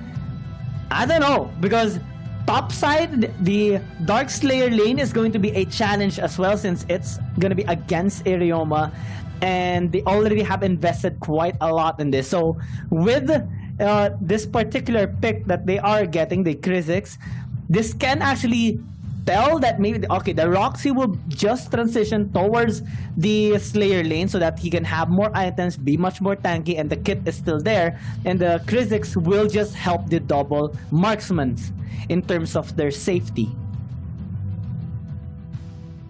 Yep, and right now they picked out the Kha'Zix, so London is going to be using the Roxy. Instead of a Roxy support, he is going to be the Dark Slayer. And the problem with a Roxy Dark Slayer is he's not going to be able to engage a lot, especially in the early game. And that's going to be a key point for V Gaming. They're going to be able to actually deal a lot of damage in the distance with the Iggy. And definitely Roxy is just going to be soaking it up. A problem here is that they don't have a lot of flexibility in terms of their lineup. They're going to have a lot in terms of the speed up and also the camouflage ability of the Kha'Zix, but that can only do so much at this point. it is going to be a key here if NK is going to be able to, you know, farm up to have his mid-game spot ready. And then late game definitely is going to be a scary prospect since they're going to have a lot of damage as well. But a lot of gap close is going to be in the composition of the gaming. You have a Ryoma, you have the Venom coming in from the Varus, you also have the Zuka with the Skyfall, then you also have the damage that's going to come from the Iggy, and of course the Flying Spear. A lot of crowd control is actually in the hands of V Gaming, although there are a lot of single target crowd controls definitely here. They just need to actually safely chain those crowd controls, and it's definitely going to be felt here by one team who doesn't have it on their side. Early game is going to be very crucial here. I think V Gaming is going to opt to be very aggressive as we're seeing them invading the jungle camp here of NK, and this is one of the things you should do to shut down an Elender. But unfortunately, the cavalry is here, and first blood actually going to be handed over here to Wawa. Quite unfortunate here for V Gaming, and it's not going to be a good sign coming in from them. Bertleby as well taking a lot of damage as Han actually is just trying to help them disengage. So Marnes, maybe you want to back off for the meantime, because there's another thing that's happening. Quang Hai is able to at least land that punish on his red buff, so they're not going to be that much behind, or at least that much punished from their initial mistake. But good patch there coming in from one team, helping out NK by sending a lot of their members towards the red side jungle, and even getting that first blood for Wawa. So this is already a good early game from one team. And if we talk about their composition, they don't really need to engage much on team fights. All they need to do is scale up, because later on both NK and Kai is going to hurt so much along with Wawa. And if they're going to be able to outscale V Gaming, late game is going to be very, very scary on the side here of one team. If Zay and Lunan is going to be able to protect them, and the camouflage is definitely there to help them out rotate across the map. And right now with one team having the advantage, not that big of an advantage though. I feel like it's still gonna be dangerous, but Wang TD gets that Vessel Dragon. Skyfall's gonna be used by Quang Hai. Gets Zay in the process. Kai is running, he doesn't have any health, but that's a pull, and that's a good play. Han was able to save Wang TD from the clutches of that Agnes Grip.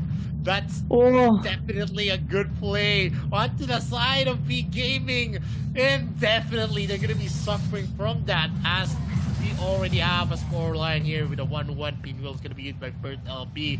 There's the jungle camp is still going to be secured here by NK, but definitely you could see that the mobility is onto the side of V Gaming. Yes, they do have the Krizzix for that speed up, but still, in terms of being able to clear up the waves easily, it's still on the side of V Gaming. First tower rate here, 76.2% on one team, 48.1% onto V Gaming. But so far, even with this kind of percentages, it actually plays well here for V Gaming, because even if they do lose some of the early game objectives, they are able to expound the other the other rotations that they need to actually plug the hole in terms of the gold that is taken by one team. And we could see here that V Gaming is doing spectacularly well. They have a 600 gold lead against one team. Mulu is going to be spotted now for LB, and also Quang Hai. He doesn't secure the Agnes Grip. He's going to be punished. The Moonfall is going to be used, but Han in the area is going to be deterring the entry of the members of one team. But Maris takes out Zay with an Ember's Gaze, and they get a double kill and an objective for themselves. Oh, one team just cannot keep up with this momentum that V Gaming is building. The damage is just too much. The crowd control, the flying spears, everything thrown out here by V Gaming is causing a lot of problems here for one team. And we have said this already. They just have to play this out really safely. They have little to no reason to engage onto the members of V Gaming unless they do have the upper hand. Maybe from a numbers advantage, maybe if V Gaming has already expended most of their utilities and skills, and they're like quite low already in terms of health, maybe that's the only chance. But in any immediate 5v5 clash, it's going to be very difficult because one, they don't have a front line, and two, they don't have a front line. If Lunlun does not land that Agnes grip, and yeah, sometimes he can land that Agnes grip, but if it's rendered useless, then who is there actually to protect NK, Wawa, and Kai? Nobody. And we have seen them struggling so much in terms of dishing out damage. Why? Because they're constantly being zoned out, and it's causing Lunlun and Zay to both die in the front as they're being left behind because they can't do anything right now. Zay is taking a lot of damage already, so this gives V Gaming that opportunity to maybe start this Abyssal Dragon, but they're deciding to actually go a different route. They see Kai alone under the tower, no one to protect, so he dies. Now Zay's gonna be the next target. Will they actually tower dive? They do so, and Kwang Hai gets a double kill. V Gaming is just on fire right now. They're just having the time of their lives. They can get this objective for absolutely free because NK is on the other side of the map. Yep, this is turning one-sided as NK is going to be spotted here. He's going to be alone under the lines, and NK is running for the high. He's going to be able to teleport though. And Birdall B is in the area. Is he going to be able to secure that? Amber's Gaze is going to be used. They get a kill onto Birdall B though, but the Venom connects onto NK. Another kill for V Gaming. They trade that out for the Dark Slayer laner and the jungler for one team. And Zay is going to go for the teleport again. Lunlun, whenever he doesn't have the Agnes grip, even if there is going to be a setup, he's not going to be effective. And that's the problem with the Roxy pick. Let's see if it's still going to be a problem, because as the game progresses, one team is actually in the losing end. And Kwang Hai is definitely going to be in a better position in a 1v1 scenario against NK. Wawa does his best to go for a fast clear. Han is now hovering onto the jungle camps of one team. Are they going to be able to secure and steal that red buff? It is going to be pulled out though, and it's going to be resetted.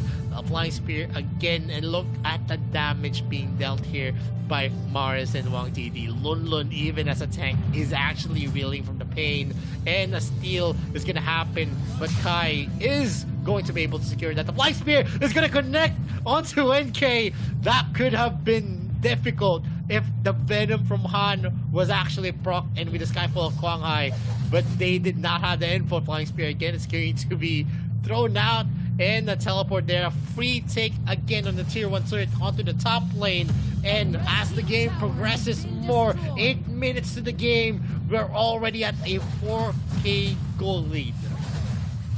Oh, this is not looking good here for one team as of the moment. Wang Didi even gets a solo kill onto Kai, and he was just like, oh, okay, that's gonna be a free kill. I have my flying spear to land onto him point blank, and this gives them now the numbers advantage yet again to pick up another objective. Camouflage play though by one team. I don't think they should be attempting any kind of play as of the moment, because they're just gonna be pummeled here by V Gaming. One by one they fall. They even spawn the Doombringer here at mid. They can get the Holy Dragon, but they say screw that Holy Dragon, let's try to take one more tower, because what can one team do? They cannot contest. They don't have wave clear. Why? I mean, they have wave clear, but can they actually do it? No, because we can easily close the distance. Here we check in the replay how they just melted the HP bars here of one team, since they don't really have a proper front line. They don't have anyone that can actually provide that disengage tool for themselves. They don't have anyone to push back V Gaming, especially when they dive in. So this is going to be the biggest problem right now at match point of V Gaming. We talked about this already. For one team, they have to prove themselves so much right now, because V Gaming has turned the tides around and they want to get their sweetest revenge here. against one team. We can talk about Slayers so much in this game. They're pretty similar in terms of numbers, but V Gaming has been a little bit on the upper hand here, especially in this game. Since that one team hasn't actually picked up any objective in this game. No towers, no dragons, no slayers. V Gaming took it all with 5 already on the structure score as well. Can they actually commit on this? No, but they did get the steal. So kudos here on to Kai. This will help them so much in terms of their economy, at least to patch up a little bit on their deficit, since they're 5,000 gold down and they really need to maybe reach 15-minute mark, 20-minute mark to have that late game high damage capacity, especially for Kai, because he can just stumble around here and dodge. But if those spheres are going to connect, if Bertlebees and Kwanghai is going to be able to land on the members of one team, it's going to be just disastrous for them.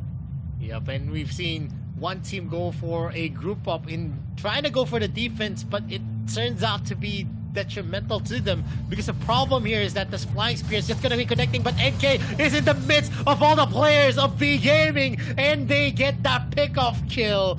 And this is going to be a difficult fight as it progresses. Late game, I think, is going to be difficult. They don't have the tanks available to them. The flying spear is going to connect, and we're going to see Zem being taken out by Bird. Albedo Ember's case is going to be committed. They're going for a hard push. It's a 5 versus 3. They are now knocking onto the doors of one team, and V Gaming is going to be taking 2 inhibitor turrets. Are they going here? The flying spear is not going to connect. Lulun is going hard. He's not going to be able to connect the Agnes Cup. He's going to be taken down as Han goes in for the Venom. The Skyfall's going to be used, and it's going to be a Nexus lock. V Gaming is going to be taking this series with a storm, and they are now the AIC champions of 2022.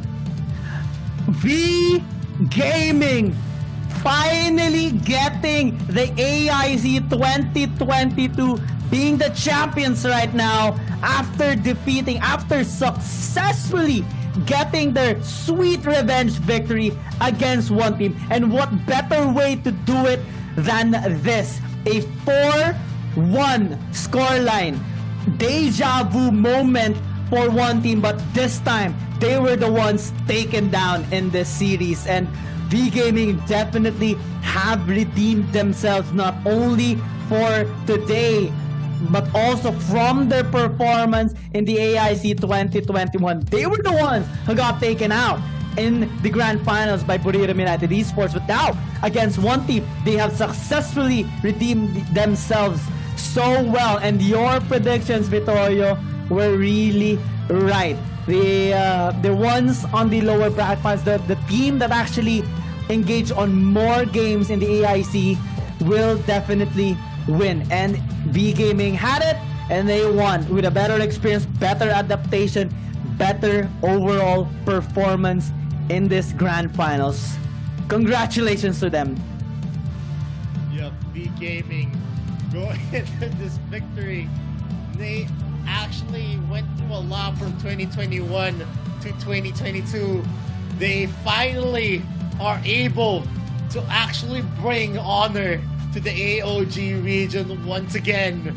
V Gaming, the premier team, coming in from the AOG region, even with the first placers and also Team Flash, SGP being taken out. They raise the region's flag high. And looking into the highlights of the last game of the AIC 2022, you could see a very dominant win coming in from V Gaming. All throughout, you never saw them actually lock in terms of the firepower that they were bringing into the games. They were never one-sidedly beaten up. They did lose game number 1 because of the composition, but in terms of what they brought from game number 2 and forward, they were able to consistently bring it, and they were the more hungrier teams going into this best of 7 series. Oh, this series has been really intense. Anyway, I want to commend one team though for trying so hard in this series, especially in the way they were trying to read V Gaming. But kudos even more to V Gaming, because before the series even started, before the games even started, we talked about their winning conditions. We talked about V Gaming's performance. We talked about how one team was able to read V Gaming like a book and respond so well against them. But this time, it's the exact opposite. Not only is one team unable to get a good read against V Gaming, but V Gaming this time is getting a really nice reading onto what one team wants to do. Not only in the drafts, but also in the execution. Take note, they haven't even picked up their Nakros. That usually they pick it up in their first game. That's how things were switched up in this. The series went well for V Gaming because they went on a different path unknown by the other teams, especially by one team. So that the textbook that we have talked about earlier, that they had all the information onto V Gaming, was no longer applied because this was a new face of V Gaming that they showed us in the grand finals of the Arena of Valor International Championships 2022.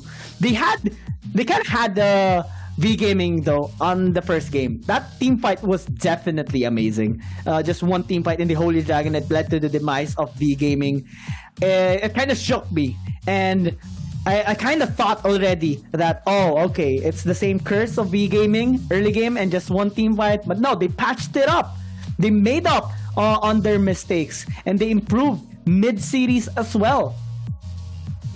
Yeah.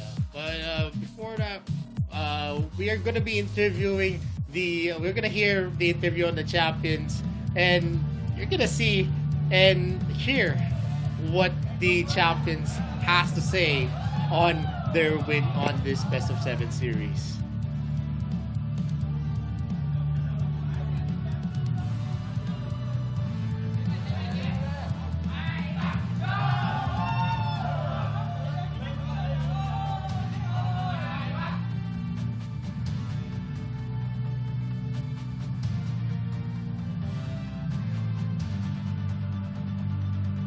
Xin chúc mừng V Gaming, các bạn đã chính thức trở thành nhà vô địch của AIC 2022. Một hành trình với khởi đầu quá khó khăn nhưng kết thúc thì lại vô cùng mỹ mãn. Và người hâm mộ cũng đã chờ đợi quá lâu cho khoảnh khắc này rồi. Đã 3 năm kể từ lần cuối cùng Việt Nam có thể nâng cao chiếc cúp vô địch thế giới. Một lần nữa xin được vinh danh tân vương của AIC 2022, V Gaming, đội tuyển đến từ Việt Nam. Congratulations, V Gaming! You are now the winner of AIC 2022. A tough beginning, but a successful achievement. And we've been waiting so long for this crowning moment. It's been 3 years since the last time Vietnam held this trophy. Again, congratulations, V Gaming from Vietnam! Xin chúc mừng Quang Hải, Maris, LB, Hoàng TD, DHT và Hen. Ngày hôm nay thì đã không còn ai có thể gọi các bạn là vua về nhì được nữa rồi. Kỹ năng cũng như là trình độ của các bạn đã chứng minh được cho toàn thể những người hâm mộ trên thế giới thấy. Các bạn chính là đội tuyển liên quân mạnh nhất thế giới. Well done, Quang Hải, Maris, LB, Hoàng TD, DHT and Han. From now on, no one can call you a forever runner-up team. Your skill has been proved to all people around the world. Vietnam become the strongest region in the world of Arena of Valor. Ngay bây giờ thì có lẽ là những người chiến thắng của chúng ta đang có rất nhiều cảm xúc muốn chia sẻ cho các fan hâm mộ. Vậy thì ngay bây giờ hãy cùng Kim Ngân làm một màn phỏng vấn nhỏ với các bạn ấy về cảm xúc vừa rồi nhé. They may have many things to say about their feeling. So now, let's have a short interview about their emotion. Trước hết thì chắc là cho mình được hỏi Quang Hải đi ha. Đang qua đây luôn. Vâng ạ, thì không biết là hiện tại cảm xúc của Quang Hải như thế nào sau khi mà vừa trở thành tân vương của AIC 2022? How do you feel right now after becoming a new championship of AIC 2022? Cảm xúc của em hiện tại rất là vui khi mình lần đầu tiên đạt được chức vô địch và cũng là lần đầu tiên và cũng là chức cúp danh giá nhất thế giới. I am so happy right now because this is the first time I become a new championship of international champion. Vậy thì không biết là các bạn đã luyện tập như thế nào cho trận chung kết ngày hôm nay? How do you practice for the final round today? Tụi em luyện tập rất nhiều. Nói chung là trong lúc luyện tập cũng có áp lực, gọi là cũng có cãi vã, có lúc còn gần đi đánh nhau. I did practice a lot and we had so many pressure, but we overcome it although we fought each other a lot. Vậy thì một câu hỏi nữa nha. Không biết là trước trận thi đấu ngày hôm nay thì có rất nhiều người hoài nghi về cái tên của các bạn là vua về nhì. Không biết là đã bao giờ bạn cảm thấy áp lực về cái tên này hay chưa? Before this match, many people call your team a foreigner, a forever runner-up team. Did you feel stressful about this name? Nói chung là cũng có một khoảng thời gian tụi em rất là áp lực bởi cái gọi là không bị áp lực do khán giả nhưng mà mình không vô địch được á, thì cũng rất là áp lực để cố gắng mình, nhưng mà team mình vẫn cố gắng vực dậy để giành chức vô địch đầu tiên. We used to feel stressful about this name, but you did try our best, and today we become a new championship of AIC 2022. Vâng, xin cảm ơn Quang Hải. Vậy thì bây giờ bạn có thể truyền mic cho Maris giúp mình được không ạ? Maris ơi, không biết là ngày hôm nay bạn đánh giá phần thể hiện của One Team như thế nào? How do you feel about the performance of One Team today? Mình đánh giá là One Team hôm nay cái độ ổn định là có, nhưng mà banh bút thua bọn mình nên là One Team thua. Bambic is not good enough and we can win because of Bambic. Vậy thì Bobby ơi, không biết là nhìn lại một cuộc hành trình đầy quả cảm thì đã bao giờ bạn cảm thấy là... Mình xin phép được lặp lại câu hỏi nhé. Bobby, không biết là nhìn lại một cuộc hành trình đầy quả cảm thì bạn có bao giờ cảm thấy lo lắng hay là áp lực, cho rằng mình không thể nào vượt qua những cái trở ngại này hay không? Have you ever felt stressful or worried that you couldn't overcome this pressure? Ở giai đoạn đầu bảng thì giai đoạn vòng bảng thì bọn mình gặp rất là nhiều khó khăn, nhưng mà đánh càng về sau thì đồng đội mình càng gắn kết hơn nên là bọn mình sẽ đã vượt qua được hết. We got so many challenges, but I help many people, my teammates, and they help me to overcome these challenges. Vậy thì câu hỏi cuối cùng thì mình sẽ dành cho Han. Han ơi, bạn có thể sang đây để mình phỏng vấn được không ạ? Vâng, vậy thì Han, bạn có thể kể cho mình nghe về khoảnh khắc đáng nhớ nhất tại mùa giải AIC năm nay hay không? Có lẽ khoảnh khắc đáng nhớ nhất của mình tại mùa giải lần này đó chính là tập luyện cùng đồng đội, chứ không phải là khoảnh khắc mà mình thi đấu. Và mình đã tập luyện cùng đồng đội rất nhiều và gần như là kiệt sức, nhưng mà mình vẫn phải cố gắng để tập và để có ngày hôm nay. My best memories is practicing with my teammates, and I used to be exhausted, but we overcome it, and today we stand here. Và một câu hỏi vui nữa ha.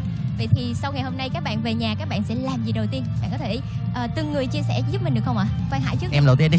Em thì về nhà ăn ngủ. Đấy không? After today, Quang Hải will go home and eat and then go to sleep. Còn mình thì về ôm cúp ngủ 6 ngày 6 đêm. Maris will hold this trophy and go to bed with it. Mình nghĩ là chắc mình về livestream với cái cúp sau lưng. No fear gonna livestream with this trophy. Mình sẽ về thăm nhà và livestream tại vì nợ giờ nhiều quá. Han will go home and livestream with this trophy. Còn DHT thì chắc về ôm cúp chung với Maris ngủ chung luôn. DXT will go home and hold the trophy with Maris. Còn mình thì chắc mình đem cái cúp về nhà luôn cho khỏi ai giành. Han today will get this trophy and will hold it by himself so that no one can get it back. Còn với Quỷ Long thì Quỷ Long chuẩn bị về làm kế hoạch tranh team tiếp cho team nghỉ ít thôi à. Quỷ Long will go home and make a clear plan for their team in next AOC 2022. Em tầm này chắc em về nhà em tính tiền mua gà với thóc. xem 16 tỷ được bao nhiêu. Brother B will go home and calculate about the money to buy chicken and rice. Vâng, xin cảm ơn Brother B và xin cảm ơn các bạn về màn phỏng vấn vừa rồi. Còn ngay bây giờ chúng ta sẽ đến với phần quan trọng nhất của buổi lễ ngày hôm nay, trao giải cho nhà vô địch. Xin trân trọng kính mời ban tổ chức lên sân khấu và trao giải cho những nhà vô địch của chúng ta.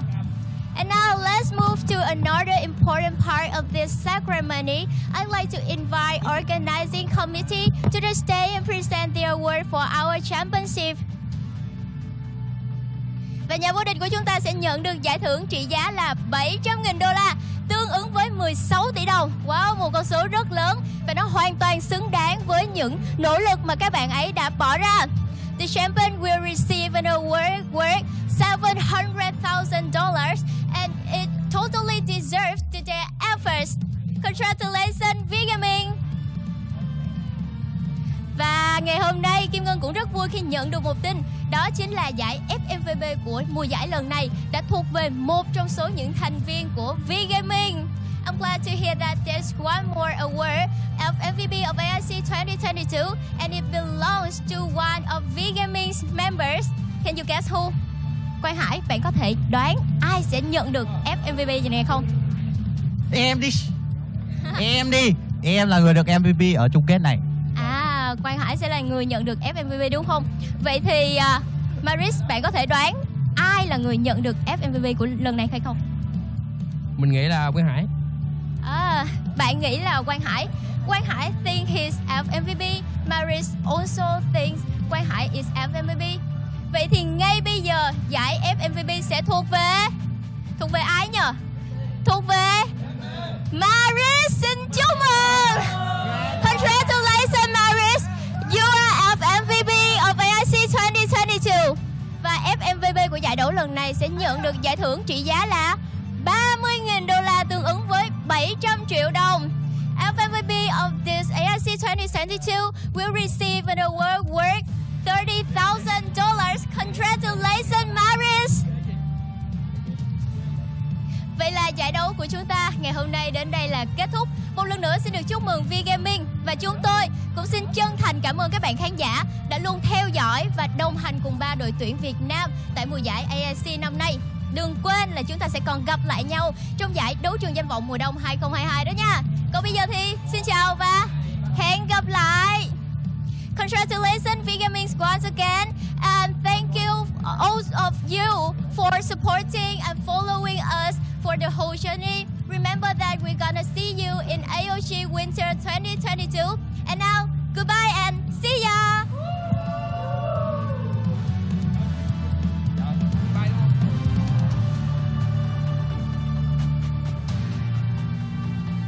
Wow, Yup. congratulations. And we are back. That was the interview of our champions V Gaming, who looks very ecstatic, very happy, and a truly deserved win. And you know, just to say, a well-deserved MVP for Maris, but also all throughout the most consistent AIC mid laner out there.